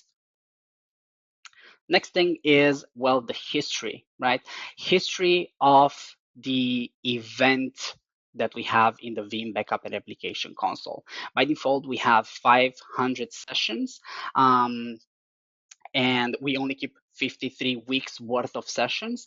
But I believe if there is maybe a specific requirement on checking out older events, there are some log files that we can unpack and that we can verify. I believe this is really useful in case of audit purposes, but other than that, you would most likely cross-check the latest statuses that you have on the backup jobs. On the main menu, we also have the console button. And what this does, it reveals those 4 consoles that we can access directly from the Veeam Backup application. So the first console that we have in here is opening a remote desktop connection to the backup server, right? Um, Opening the PowerShell console, and or also opening the interactive documentation for the REST API for this particular backup server, but also put a utility is an option here.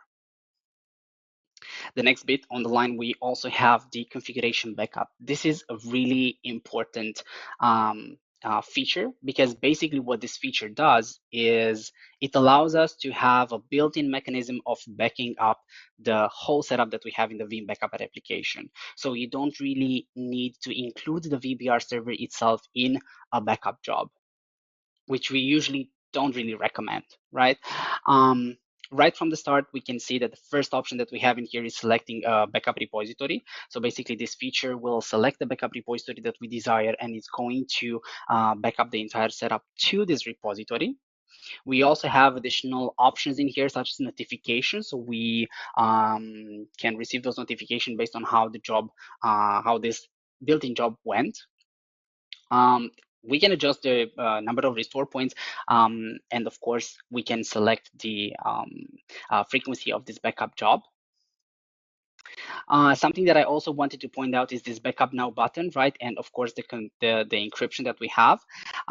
We do recommend having encryption for every backup job that you can enable it for, with exception to jobs that are targeted to Dell data domains or to any the duplication appliance. But we'll cover that. We'll cover that in a few moments when we discuss about the backup job settings.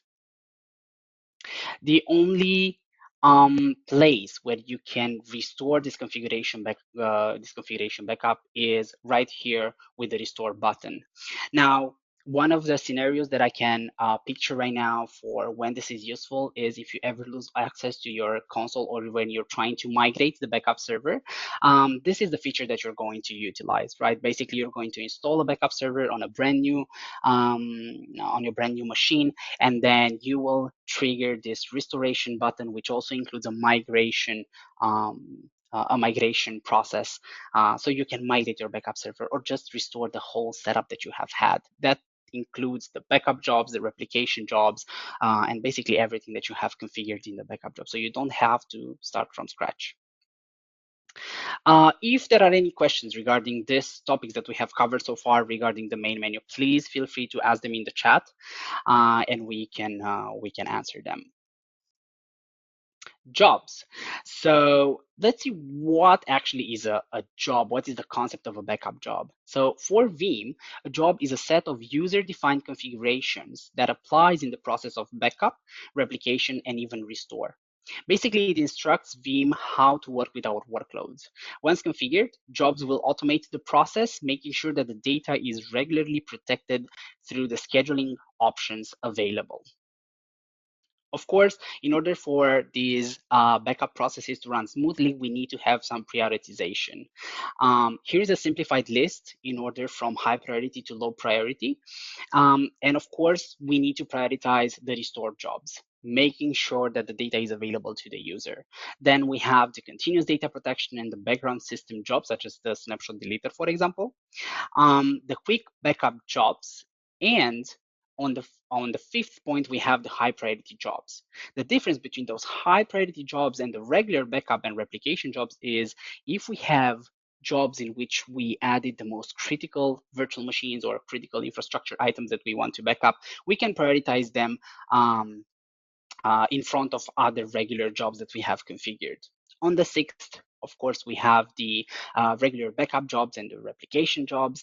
And on the last position falls the backup copy jobs and archive jobs. That's because we consider that it's important first to have the data available, the data that you restored, protect the data, and then you can copy this data into multiple places.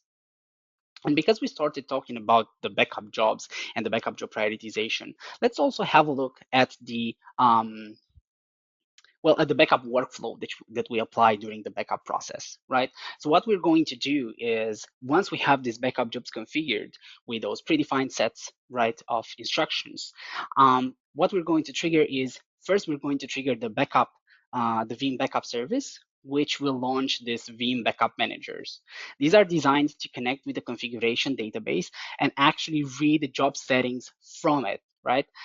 Next, it will connect to the data mover services, which are the heavy lifters of the data in our scenario. We will have a data mover on the proxy and on the backup repository, of course. And after we have a successful connectivity with those two items that need to handle the data for us, the Veeam Backup Replication server will request the hypervisor to create a point-in-time copy of a virtual machine. Yes, I said point in time and not snapshot or checkpoint because this applies to the variety of hypervisors that we integrate with, right?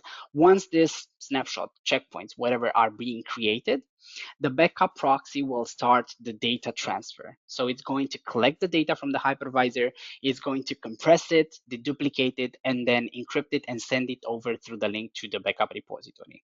Spoiler alert, we also have an additional process that gets involved in the proxy processing, and we're going to cover that at the security section that we have on this presentation. Because we have kind of covered how those backup jobs are working, let's also see how we can configure a backup job, right? And what are the options and the advanced options as well that we can apply. So the first thing that we need is to locate this backup, the backup section into the Veeam Backup Replication console and just create a new backup job. The first thing that we're going to see is the naming convention. Of course, we will need to specify a naming and optionally a description of this backup job. What we recommend is to have suggestive names for what you're backing up. If we're talking about SQL or some specific applications, you can also name the job like that, or you can use some kind of a hierarchy system with, I don't know, maybe gold, silver, or bronze, so you know exactly how to prioritize your jobs into the backup list if we're talking about multiple jobs, right? Because we also covered this priority point at the previous slides, there is the button where we can instruct Veeam to prioritize this job in the whole job list that we have, right? So we just need to check this button. It's that simple. The next bit that we have on configuring a backup job is the virtual machine. So we need to add our workloads. Adding the workloads is straightforward. We just need to click on the add button, and we have multiple options of adding our workloads. We can choose to add them by hosts or clusters, by the virtual machine name or templates, data stores even, and VMware tags. Of course, tag combination is also an option right here. Usually what I've seen implemented is most of our clients decide to go with tags or tags combinations, but of course, whatever you feel is best for your infrastructure is going to work. Something that I wanted to point out is that we can add multiple virtual machines in the backup job. And if there are some specific workloads maybe that we don't want to be processed in here, we can definitely use the exclusions buttons. We can choose to exclude entire virtual machines or disks, if that's what we're looking for, or even templates. And I guess that's useful when you add the virtual machines either by the data store or you add those virtual machines by, I don't know, folders maybe, or even tags, right? On the storage tab, we have the data processing options. The first option that we see in here is choosing the backup proxy. By default, these jobs will come with automatic selection, but you also have the secondary option in here to use the selected backup proxy servers only. Once enabled, it's going to reveal and highlight this list of available backup proxies that can be utilized. As a recommendation, we do advise to use specific backup proxies, especially when we have bigger environments. You can have backup proxies based on clusters or even based on hosts or locations. That's definitely up to you. But it's best to have specific backup proxies for specific workloads, right? The next bit that we have is the backup repository. So this is where we specify the location, exactly where we want to place the data. Of course, this needs to be pre-configured, but I guess Nikita took care of that and already explained which are the backup repositories that you can utilize and how you can add them. Next in line is the retention policy, which is, well, the short-term retention. This is what we call this, right? You can either have it in days, or the secondary option here would be in restore points. And we call this short-term retention because it's, well, mainly designed to run daily. And then we have the secondary option in here, which is the long-term retention, or GFS, right? Grandfather, father, son. Mm, as you can see, it says keep certain full backups longer for archival purposes. And this is exactly how this feature was designed, right? To allow users to select specific full backups and adjust the retention so they are kept for longer. You can keep those full backups for weeks, months, and even years. And one of the questions that I usually received was, okay, so this is going to create another active full or another full on the backup chain. Well, not really, because this feature is designed to actually flag those existing backups, right, that you have, that you already create during the backup workflow, and it's going to just flag those full backups and keep them for longer. So this feature will override the retention of specific fulls that you select on when configuring it, right? You can select that the full from Saturday and from the first actually Saturday can be kept for a specific amount of weeks, months, or years. Um, Now we're going to dive actually into the advanced settings. And the first thing that we see in here is the backup mode. We can either choose to run with reverse incremental or with forward incremental. Just notice that reverse incremental is most likely going to be deprecated in the next releases. Usually what we recommend is definitely going with the incremental backup, and you can either schedule those synthetic fulls or those active fulls. To put things in perspective, right, when we're talking about synthetic fulls or active fulls, what matters the most is how do we read the data from production? How do we write the data, of course, to the repository, right? The main difference is with active fulls, what we're doing is we're reading the entire contents of the disks in production. So the whole processing takes place in production. And then we're just copying that data and storing it into the repository. Well, with synthetic fulls, what we do is we run an incremental backup. So we're only taking the data that has changed since the last backup session. And then on the repository, we are going to synthesize a full from all of those incremental bits that we have copied so far, right? So in this case, the workload is going to be processed on the repository side and not on production. The next option that we have in here is the maintenance. And the option that we see right from the beginning is the health check option, right? The storage level corruption guard. This health check option is designed for jobs with no active full scheduled. As you might have noticed in the previous section, we can either have synthetic full or active full enabled, but we can also run this job with no full whatsoever. And this is going to be called forever forward incremental, right? If we decide to run with forever forward incremental, meaning no full, then we do recommend having this health check feature enabled. That's because running with incrementals only imposes this risk of silent data corruption, right? And that's because on the storage level, the data blocks get shifted around a lot.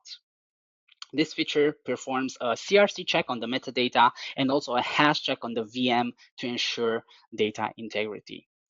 Also, for the same scenario, we recommend using remove deleted items after a period of days. This feature is useful when you want to remove a virtual machine from the backup job, and you also want to make sure that all the data that you stored for this virtual machine, the backups that you have stored, get deleted after a number of days. If you choose not to use this feature, just know that the data that you have for this virtual machine is going to age out naturally through the background retention that we have in place. The secondary option in here under full backup file maintenance is the fragment and compact full backup file. And that's again useful for forever forward incrementals where we don't really have a full file, and that chain can get fragmented a lot, and we just need to kind of defragment it and make sure that the read operations go smoothly in case we need to restore the data. The next step that we have is storage, and this is where we have the data reduction options. The first one that we see is enabling inline data deduplication. This is a software-based deduplication that we apply, and we usually do recommend having this enabled. However, when we're talking about the deduplication appliance, if that's maybe the repository of choice that you have, just keep in mind that we recommend having this disabled. That's because hardware deduplication is mainly better than the software deduplication. And this might do no harm, but let's not risk doing anything harmful to our backups right on the deduplication appliances. We also choose by default to exclude swapped file blocks and deleted file blocks.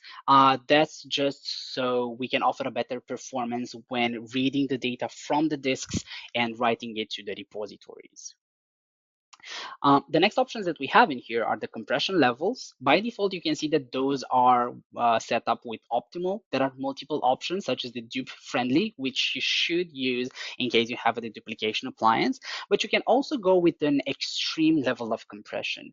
Just know that the way that you modify these compression levels is going to affect the CPU and RAM resources that get involved from the proxy during the data processing, right? So if you feel like the proxy can handle this amount of workload, then you can definitely play around with these options, but just be mindful of the CPU consumption. Storage optimization is well designed to basically optimize those storage blocks that we transfer through the link and store into the storage unit. By default, we use 1 megabyte, but you can adjust it to either 512 kilobytes or even to 4 megabytes if that's what you're looking for, depending on the storage unit that you have. The last option in this menu is enabling backup file encryption. I believe you remembered, and maybe you also covered that briefly. It was covered with Nikita as well. We do emphasize on encryption into the backup files unless the backup repository is a deduplication appliance, right? So as I mentioned at the configuration backup slide, we do offer these two types of encryption. So we have encryption in transit, meaning that all of those blocks of data that we transfer from the source environment to the target environment are encrypted by default. And then we have encryption at rest. Encryption at rest means, well, encryption on the storage level where we store the backups. You notice that in here we also have a password. That's because we're going to utilize this password when we try to decrypt the data and read the data basically to restore it.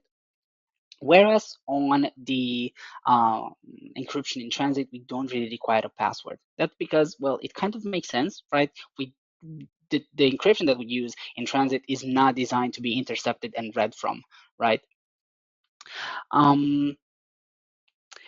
By default, we do recommend having encryption enabled, and that's because it adds an extra layer of protection. And I would like to go back a bit to what Nikita mentioned about immutability. This is a great feature because it works hand in hand with immutability.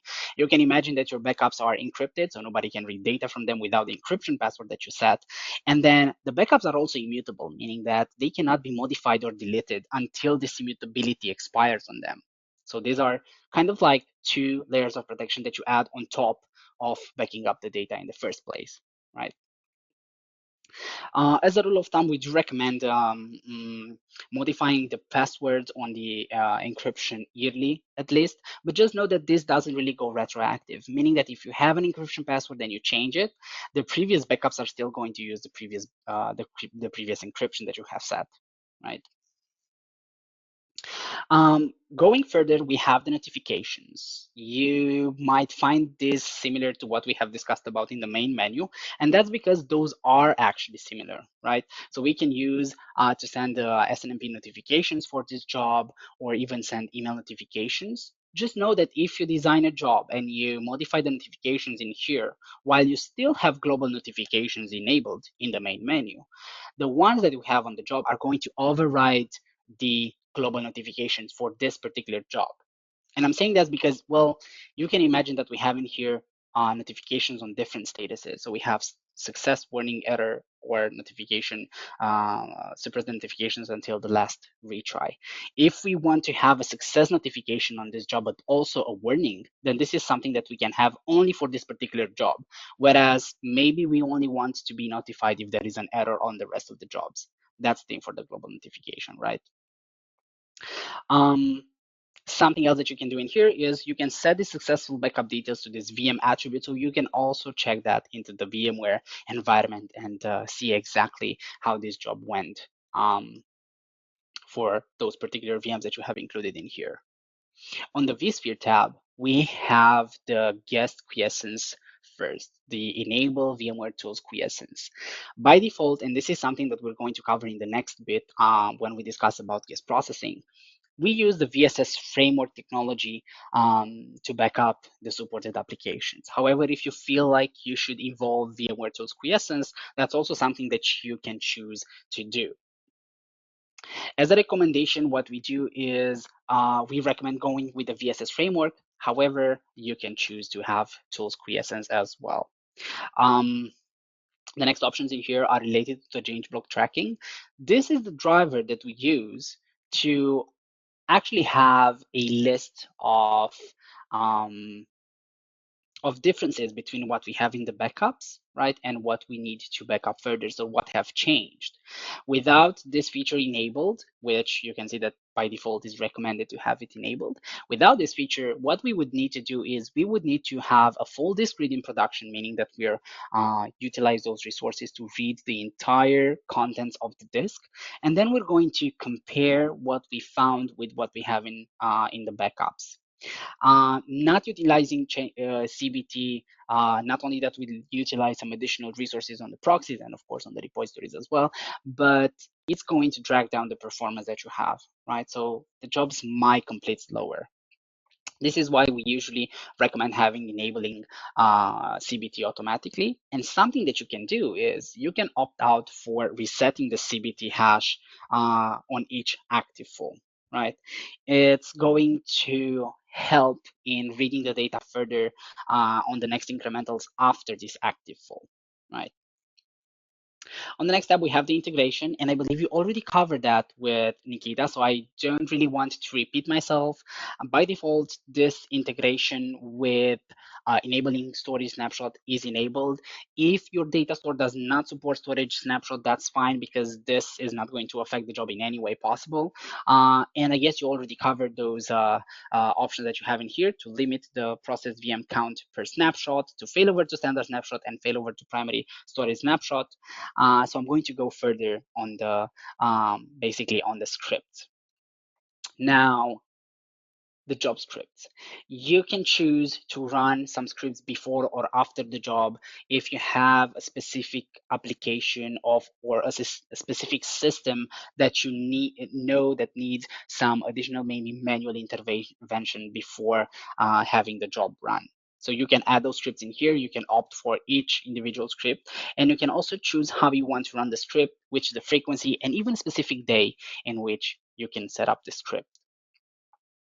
Um, if there are any questions regarding anything that we have discussed in this advanced features or anything else that we have discussed so far, please feel free to post those questions in the chat. And either Nikita or Elena are going to be more than happy to help you with that. I promised you that we're going to discuss about guest processing. So here it is. This is the next slide that we have, right? We can instruct Veeam to have a application consistent backup of our servers. By default, when you configure a backup job and you don't enable this guest processing, the backups that you take are flat files, right? So basically what's going to happen is if you want to back up a SQL database and we don't really want to enable this guest processing, we would need to restore those files and involve a DBA, basically a database administrator or someone from the DB team to work with those files. Whereas with Veeam, what you can do is you can right from the start back up those virtual machines with application where processing enabled.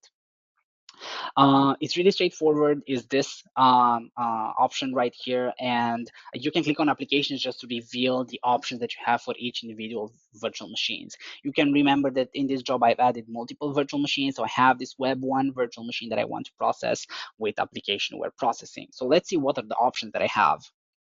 I'm going to click edit, and we have the general options. So the general options require that we can either require successful processing.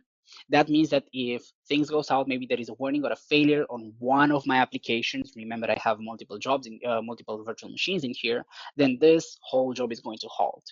Try application processing, but ignore the failures. This is helpful because, well, we basically instruct Veeam to have a flat files backup and not really prioritize um, um, the guest processing, rather just prioritize to have some data that is being backed up, right? It's also useful when you have multiple applications that you want to back up and maybe one of them will have a crash or a failure or even a warning. But Veeam is still going to provide you a flat files backup, so you have this data in the repository no matter what. You can also disable application or processing for specific virtual machines, maybe that are not supposed to be application aware processed, right? On the VSS settings, remember that I told you we use the VSS framework, the Microsoft VSS framework, to offer this application consistency. This is the place where we can instruct Veeam to process the transaction logs with this job or just copy them. So this is also something that we can use.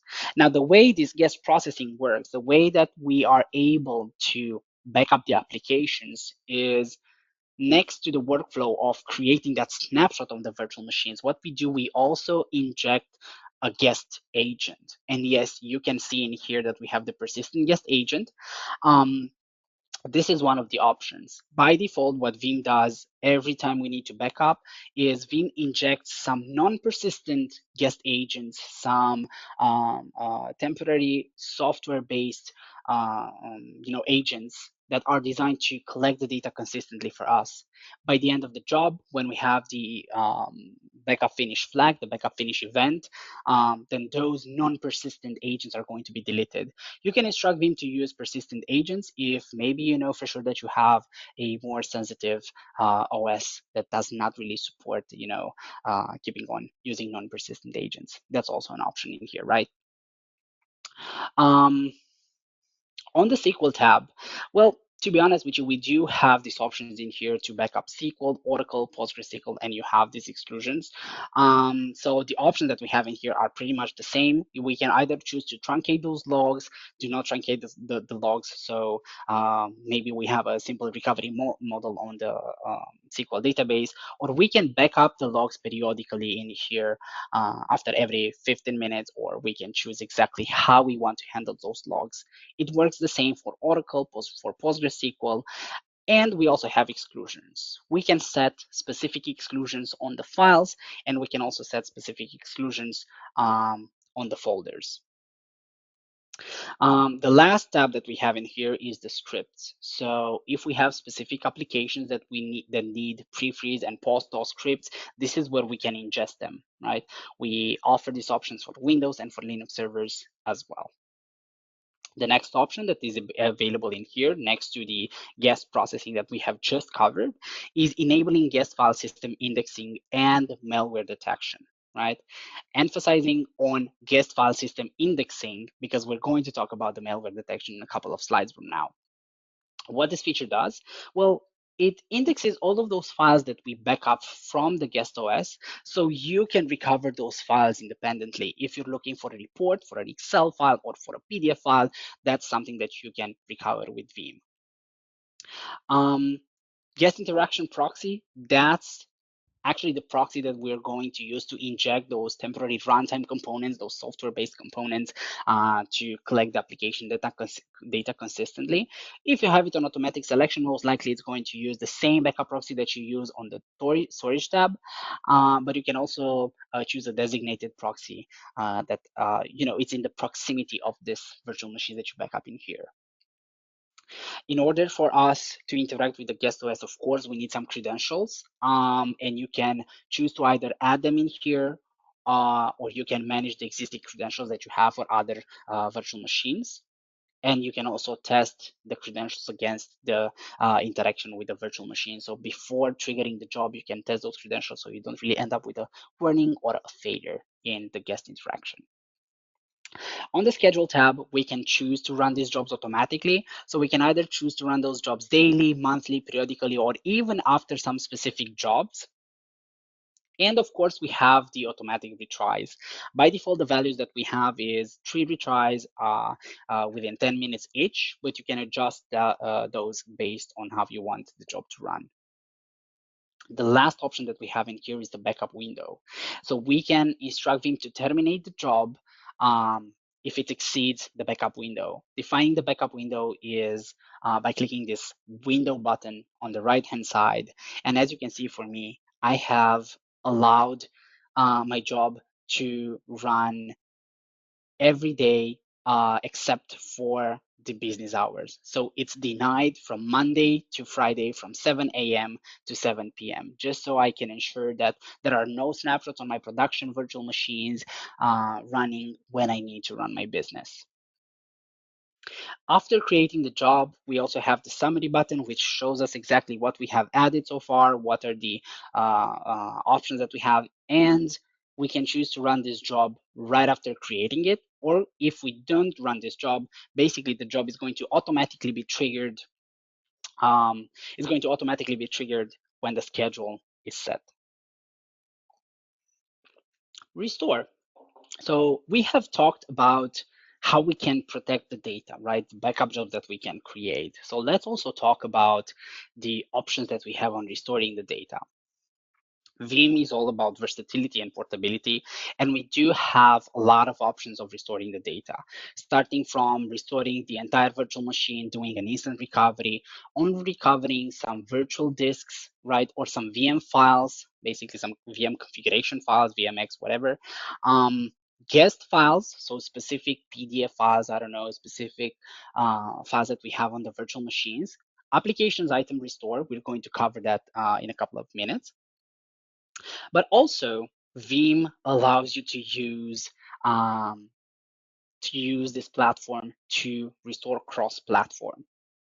So basically, with Veeam, you can restore to Amazon, Azure, or even Google Cloud, and also between platforms on-prem such as Nutanix, Proxmax, Overt, KVM-based hypervisors. So with Veeam, you can actually restore your data from on-prem to cloud, from a cloud to another cloud, and from cloud to on-prem back, right? So you can shift this. Exporting the contents as virtual disks is also possible, and you can also publish those disks, right? So let's start covering a few of the most popular restore options that we have out there. The first one in here is instant recovery. So with instant recovery, you can almost instantly recover a virtual machine into the production environment, running it directly from the backup file. How? Well, we use the vPower NFS service to only publish those virtual machine, those virtual machine configuration files, so the hypervisor can register the virtual machine. Once the virtual machine is registered, we can start reading the data directly from the repository disks, right? So the data is still going to be on the repository. This will allow us to have a fully functional virtual machine even without copying all of its data to the production data store, right? Now, this process can be finalized in two ways. We can either finalize this process by doing a storage migration. So we actually start copying those blocks of data that we have from the repository to the data source, or to the storage that we have into the hypervisor. And we can implement this virtual machine as a standalone server, or as a virtual fully working production virtual machine. Or the secondary option that we have is, well, basically we can just terminate the whole process and resume working with the original virtual machine, right? The next option in here is restoring to Amazon, Azure, and Google Cloud. You can imagine that restoring to cloud is not so simple, but somehow we may manage to make it simple. How? Well, we utilize this helper appliance in the cloud, which is basically a Linux running machine into the cloud of choice. That's going to be our brains of the operation in there. So basically, what we're doing is we're pushing the backups from the backup repository to this helper appliance, which is going to then work its magic into creating the cloud virtual machine that we have. Something to be aware of is in case of Amazon and Google, VBR will automatically deploy this helper appliance. And after the whole restoration process is done, this helper appliance is going to be, well, purged, is going to be deleted. But with Azure, we do require mandatory and persistent appliances. The difference is with Azure, this appliance is going to be powered off, so it's not going to be utilized anymore until the next restore, but it's still going to be present into your Azure environment. So just keep that in mind, right? Restoring the guest files, or restoring specific files from your backups is also possible. And it's possible through, well, the mount servers that we do. So basically, in order for us to offer this option of restoring just a single file, and I do really like this example of PDF files. So in order for us to offer this option of restoring the PDF file, what we need to do is we need to mount the backups from the backup repository, basically unpack them. So we can provide an explorer in which you can actually see the data that you have, so the contents of those backups, and only choose what you want to restore from those backups. On the screen, we also have the supported recovery sources and, of course, the supported file systems that you can work with. On the next slide, we are going to cover the application items restore. Application item restore. Well, when you back up the specific application with guest processing, this is the only case basically when this option is available. So you need to have application where processing turned on in the backup jobs. What Veeam is doing is not only that Veeam is allowing you to back up those applications directly with our product, but you can also restore them from the product itself. So how we do it is we launch those explorers for the supported applications, which we have on the screen on the left-hand side of this slide, right? From Microsoft, including Oracle and PostgreSQL are supported. So what we do is we launch this explorer in which you can see the application data. In our example, we have an Exchange server that we have explored. And the options that you have in order to restore this data is you can, well, recover the items, export them, save specific items, so you can also download them to your local machine if that's what you're looking for. But something that I like to point out every time is the compare with production button, because what it does, it not only that it reads the data consistently from the repository where you have placed it, but it also allows you to compare it with production, so you can choose exactly what you want to restore based on what has been modified since you have backed it up. I believe this is a pretty neat feature and basically a pretty neat option that we have in here, because it spares you the headaches of just restoring the flat files and involving another team member from the application teams just to use those files in a database or in an Exchange server or whatever, right? Because we have talked about those restore options, we also need to talk about how you can restore a virtual machine.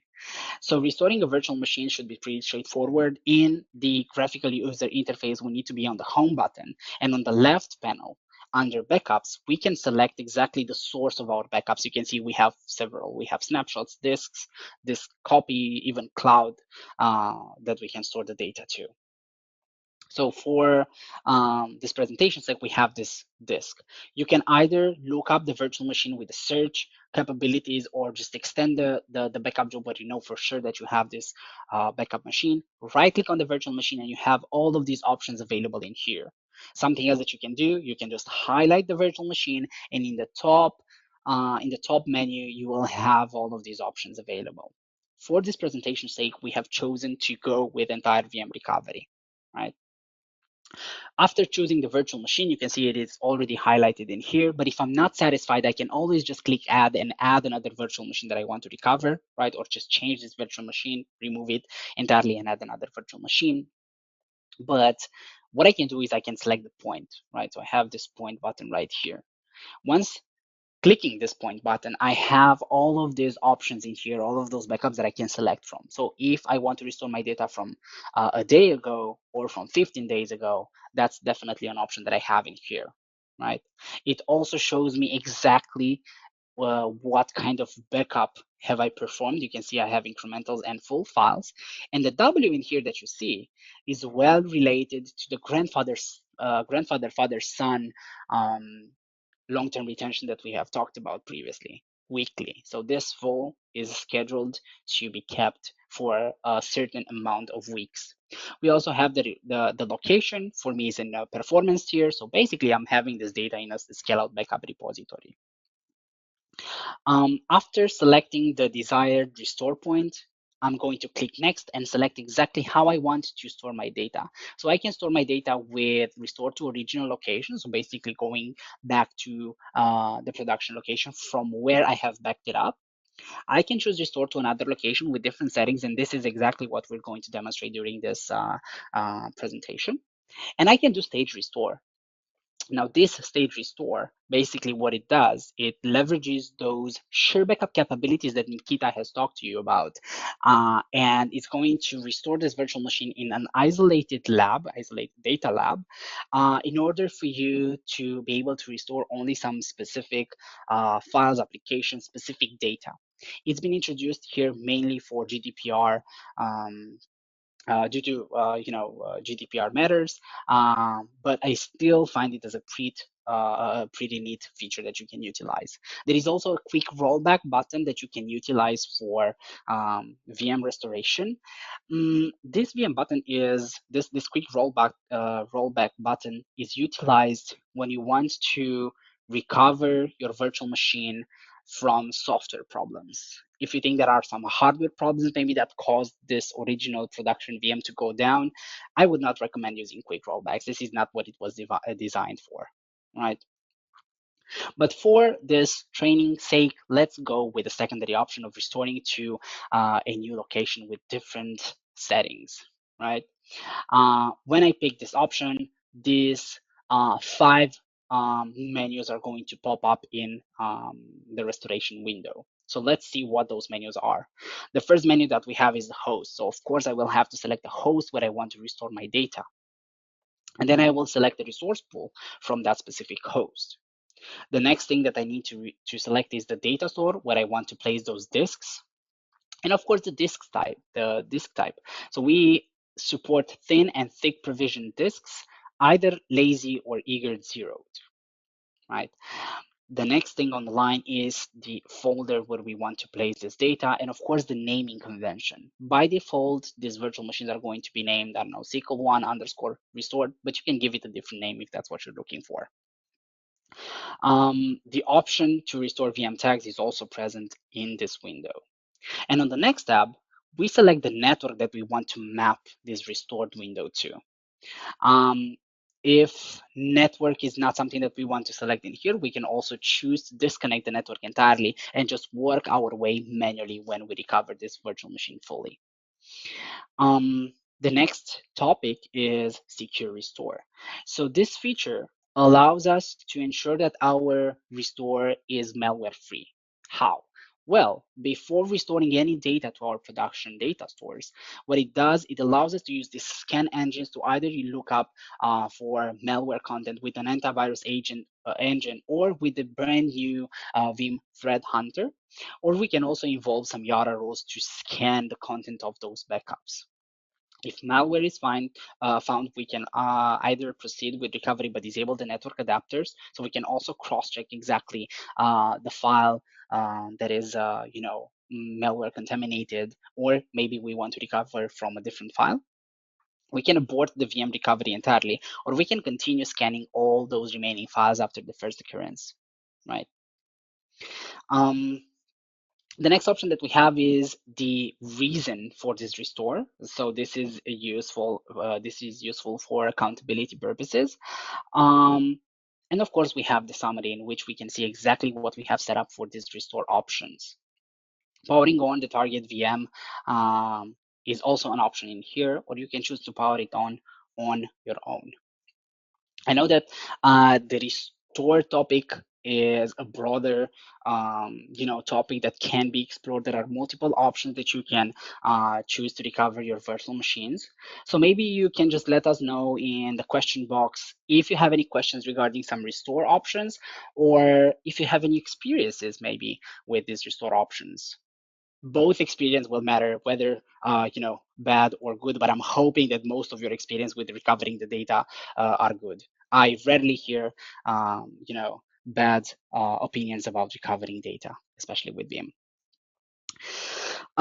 Now, for those of you that are still with us and have not fallen asleep to my voice, let's have a look at the most interesting topics that we have on the line. And these topics are security. So the first thing that we have on the security is the best practice and security, the best practices for security and resiliency. So basically the security and compliance analyzer. This analyzer can be found in the top menu of the Veeam Backup and Replication console, right about in the middle of it, right? And this was designed to actually cross-check the configurations that you have, cross-check the configurations that you have with your infrastructure, with your backup infrastructure, against the best practices out there, right? It includes 11 security checks and 19 product configurations. And by clicking it, you will reveal a neat list of all of those options that we have out there, starting from disabling the term service to enabling MFA, immutability, as Nikita recommended, have at least one copy of your data on immutable storages, configuration backup that must be stored, must not be stored on the backup server, and so on and so forth. These options are taken from our official best practices website. This is the place where you can check them out. You have some additional information on how you can configure each of those options in here and why they are useful for your environment. But we do understand that sometimes maybe these options, being according to the industry standard, maybe sometimes they don't really fully apply to all of the organizations out there, and that's fine, right? Because what you can do is with this feature is you can highlight the option that you don't really want to be checked, and you can suppress it, right? In this way, you can either schedule or proceed with the analyzation of the whole infrastructure without checking that option that doesn't really apply to your organization, right?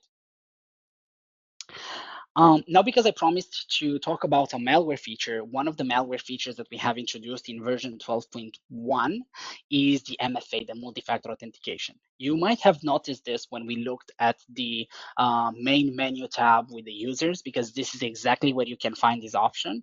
And I know it sounds weird, having this MFA option, so important for our security strategy, and yet it's so simple to enable it. Is basically just a click of a button right here, right? As you can see, enabling multi-factor authentication. Keep in mind, this will work only with specific users, so it doesn't really work with groups. And it makes sense because you can't really have a group of people accessing the same mobile device for the secondary code, right?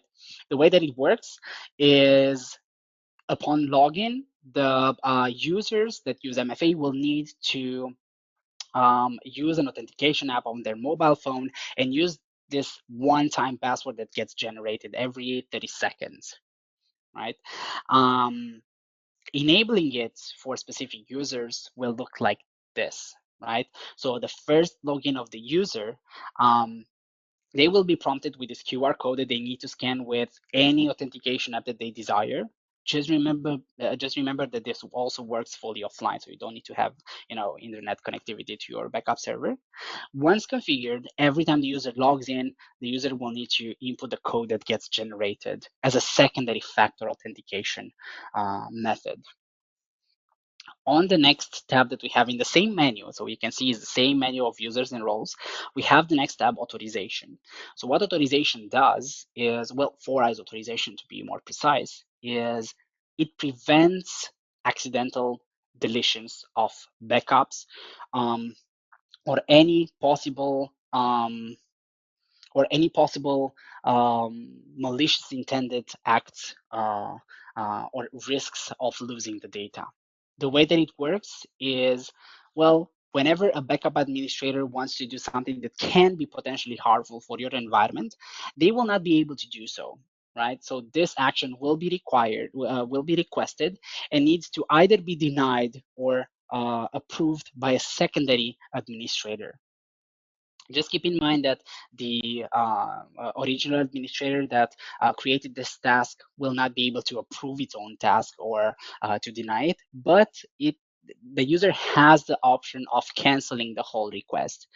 However, it will leave traces, so you can see that in the history view or even in the event viewer logs of the Veeam Backup and Application server, right? Um, The next topic that we have is malware detection. So we're going to dive into those Veeam version 12.1 features that we have launched, which have been improved over time with version 12.3 now released, right? The first thing that I want to talk to you about in here is the content, the on-demand scan malware and content analysis. By default, Veeam will leverage Veeam Threat Hunter, and we're going to discuss about Threat Hunter in a couple of slides, just give me some time, and the Yara rules, right? So the way that it works is has these three scan modes: find the last clean restore point, find the last clean restore point in range, and in the lower half of this window, we do have the range from most recent to oldest, or from start date to end date. I believe the start and end date are useful maybe if I had a suspicious um, event last week or a couple of weeks ago in my production infrastructure. I managed to clear it out, and I just want to cross check whether this is also present in the backups. So I can just select those specific, this specific range. But the third option that I have in here is scan content of all restore point in range. So this is where we're going to involve those Yara rules, those Yara scans. Um, in terms of the scan engine, you can either choose to use Veeam Threat Hunter, or you can also use the preferred antivirus. That's also an option with Veeam, or use the Yara rules, or even you can combine the both options that we have out there. But just keep in mind, this feature is a scanning feature for the already existing backups that you have, and it's more of a manual feature. The reason why I mentioned that is because the next thing that we're going to talk about is automating this feature through SureBackup. I believe Nikita already told you about SureBackup. You kind of had this discussion before. And I know that Nikita covered the full recoverability testing, and it's kind of my part of covering the backup and verification and content scan only. If you remember from SureBackup, what this feature does, it publishes those virtual machines into an isolated network environment, and it does run some automatic tests and then provides you some report. Well, with this feature right here, what we have done is we have eliminated this whole data labs option of publishing those virtual machines in an isolated environment. So instead, what we do is we configure the SureBackup with backup verification. We add those linked jobs, so those virtual machines that we want to verify. And after that, we only select how do you want to analyze them. So the way that this feature works is instead of publishing those virtual machines anywhere, it just unpacks the data, it scans the data with the desired scan engine, and then it provides me this report. The reason why I find this feature really useful is because comparing it with the previous one that we have talked about, the on-demand scan, this will automate the scanning for me, right? So what I can do is I can schedule this job to run daily, weekly, monthly, quarterly, yearly, even, right? So it depends on the desire that you have on scanning the backups. Now, because we have discussed a lot about how you can scan those backups that you already have on the repositories, right? Let's also focus on the prevention side. Let's see what we can do in order to prevent taking those malware, contents in the first place. So the next feature that we have in here is the inline scan that looks up for encryption and does the text analysis for us, right? What this feature does is injects this machine learning model on the proxies, and it starts analyzing the data that we back up. This is the reason why this works with the guest indexing enabled, which is the second option that we had on the guest processing tab when we looked at configuring a backup job. So the way that this feature works is it offers those five sensitivity levels from low to normal to extreme, and of course, another one in between them. But just be mindful of the CPU resources. That because it uses the CPU resources from the proxy. Let's have a quick look at how this feature actually works, right? So on the next slide, we have this whole diagram. Let's imagine that this print screen right here, this screenshot, is actually the production data. During the backup process, what we're doing is we're involving the backup process to collect the data, compress it, duplicate it, right, and send it over through the link to the repository. Well, right now what we're doing is we're also injecting this additional AI, basically machine learning model with inline detection, and we're also analyzing the data. If the data is clean, nothing suspicious is found, we're going to store the data on the repository.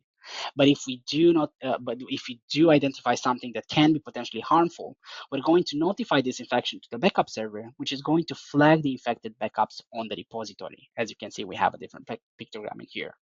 You can also see that into the properties of the backup job, right? You can see that some of those incrementals are suspicious. And what I can do from here is, well, I'm already alarmed that, hey, I might have something malicious in my backups. How about I use one of the previous features, the on-demand scan or the SureBackup automatic scan, to actually confirm whether I have something malicious in here. If I do have something malicious and I found it in the backups, most likely I am targeted by some malicious actors out there, and I need to be mindful of that, right? Um, Next in line, we have the indicators of compromise and the file detection. This feature is brand new. It has been launched in 12.3, and it comes as an improvement to the file system activity analysis that we already launched in 12.1. So basically, with the file system activity, we were looking for the appearance of suspicious files and deletion or renaming of large number of existing files, which can be a sign of malware activity. We have added the indicators of compromise detection, which is designed to look for hacker toolkits, data exfiltration, and even credential access, right? So it looks for even more signs of malware activity in our production data. Just keep in mind that this feature will require internet connection because it does connect with the Veeam servers to update the malware definitions automatically, right? Um, the next topic that we have on the security tab is the malware detection with signature detection. So this is basically where we can use the Veeam Threat Hunter. Veeam Threat Hunter is our option of antivirus. Well, it's integrated fully with Veeam. And it's designed to extend the detection capabilities of the antivirus solutions. As you can tell in here, you can choose whether you want to use the Veeam Threat Hunter or you can bring your own antivirus. It does really say in the parentheses that one of them is recommended, the other one is lower. And what I could recommend you to do is, well, basically try them both and decide for yourself. I believe that you're going to be surprised with the capabilities that Veeam Threat Hunter brings to the table. I don't think I need to remind you guys to ask your questions that you have in the chat. Just be mindful that I don't really see the chat right now, so I only see the presentation, right? And I only see the presentation console, and that's it. But we're going to go forward. We only have like a couple of slides left. The first the things that I wanted to talk to you about is the tips and tricks, right? The first tip that I have for you is to utilize Quick Backup and Veeam Zip. So let's talk about these two options because even though they are in the same slide, they're slightly different. The Quick Backup will offer you an on-demand incremental backup for the VMs that you have in a job. You can imagine that if you have a job with multiple virtual machines and you only want to take a backup of one of those virtual machines, you don't really have a lot of possibilities because you will need to actually trigger the backup on the whole job. Well, Veeam has this option already, right? We have this quick backup that you can use to do an incremental backup of the virtual machine in a backup job. In the graphical user interface, you will be able to see that the job is running, but only for that virtual machine, and it's going to be an incremental backup. The next thing in here is the Veeam zip, right?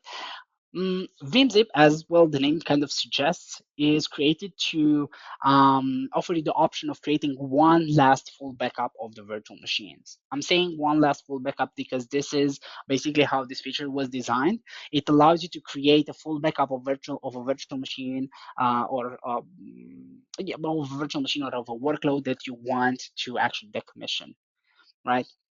If you feel like decommissioning a virtual machine and just kind of taking one last backup of it, you can definitely use VimZip, and it offers you the option of selecting the retention that you have, and you can also just shift this full backup around. With the risk that Nikita already mentioned that, I'm going to repeat it and say that with Vim, you can actually move those VBK files, those full backup files around. And if you have access to a console, you can still recover data from them as long as you have the encryption password, of course, right? Mm, in the next slide, we actually have an exemplification of where you can find those two features. So it's under inventory, and under the production workload, you can just highlight the virtual machine, right click on it and do a Vim zip or a quick backup. The next topic that we have is the enterprise manager and the vCenter server. And I believe Nikita kind of stole the show a bit when he talked about enterprise manager. So this is the new feature that we have, a Veeam plugin for VMware vSphere client, which offers those users that are really familiarized with the vSphere client. It offers them the option of having an overview of how the virtual machines backups went. As you can see in the screenshot, we can see exactly how many virtual machines are being protected and how many are being backed up, how many are replicated, the restore points that we have, and all of those jobs statistics that we already are capable of seeing in Enterprise Manager. One of the additional features that we have launched with version 12 actually is the copy and move operations. It has been highly requested by clients that we have a way of migrating backups from one repository to another. So here it comes, right? We have this move and copy operations, which allow you to move the backups to a different repository, copy them, or even move them to a different job. And one of the use cases that you can utilize this feature is to migrate REFS to XFS for hardened repository, or even from NTFS to REFS. It can also be used to rebalance the scale out repositories when we have multiple extents. So just keep that in mind. You can find that right below the recovery options, as you can see in this menu. So it's on the left-hand side under backups, disk or disk copy, you name it, and then you can just do this move and copy operation of the backups, right?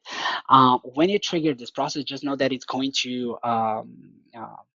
ask you exactly where you want to place this data. So you have to have this repository already presented to Veeam. And you can choose whether you want to delete this backup automatically in 3 months. That's because, well, most likely when you're going to detach the job, detach the backups from the job, the retention is not going to be, well, applied anymore. Veeam Extract Utility is an important feature out there because you can recover data from the backups, especially from the VBK files, actually from the full files, without having access to the Veeam Backup Replication. Of course, you will need to have the encryption password, but you can recover your data without installing the whole Veeam console using the Veeam graphical user interface. As we are almost done, I promise that I won't keep you more than 5, maximum 10 minutes, okay? I just want to point out that we have this hands-on experience labs that you can utilize free of charge with Veeam. So whenever you want to test out some features or maybe some products, you can definitely do that in a designated lab instead of just trying it with your own resources. I'm not pointing out that some people choose to test things out in their production environment. Definitely not. But I've seen, clients that chose to create a new Veeam environment just for testing purposes. This is not a bad idea entirely, so this is a great idea, but just know that you also have these options right here with Veeam, so you don't need to waste your resources into that. Something else that I have for you guys is the recommendation to look up for the Veeam certified engineer. All of us that have presented in here um, um, and that have answered your questions are certified engineers. This whole certification is um, available in 100 countries, and you can either choose to have an instructor or you can just go online based on the schedules. It offers both theory and labs, right? Um, and some additional resources as a second to last slide, because this is not really the last slide. We have the calculators that should be useful for capacity planning, but giving you a hint, you can also utilize the Veeam capabilities of capacity planning. Just ask us how you can get acquainted to Veeam, and we can talk about these things.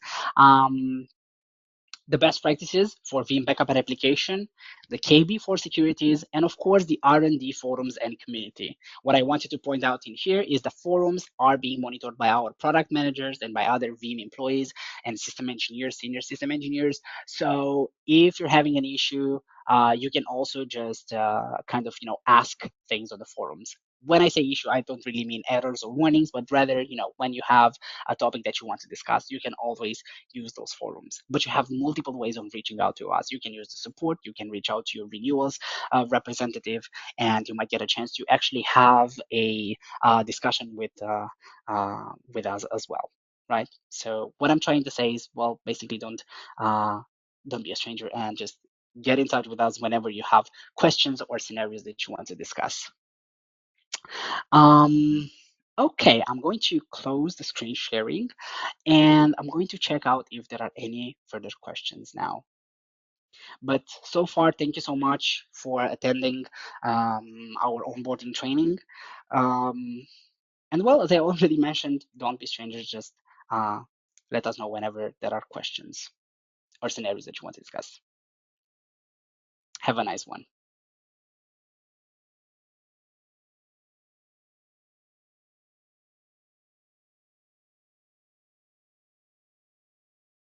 Just a quick one from my side. So thank you very much. You will receive a survey about today's session, I guess, in a couple of days. And I highly encourage you to fill it out because, well, based on your responses, we can make changes, we can add new content, we can focus on specific topics, or provide more depth in certain areas. So for us, your feedback is extremely important to us. So please take 5 minutes of your time to complete this survey. And well, thank you in advance for your input. I think we can wait just for a couple of minutes more to answer all of your questions, and then we will finish up the session. Thank you very much.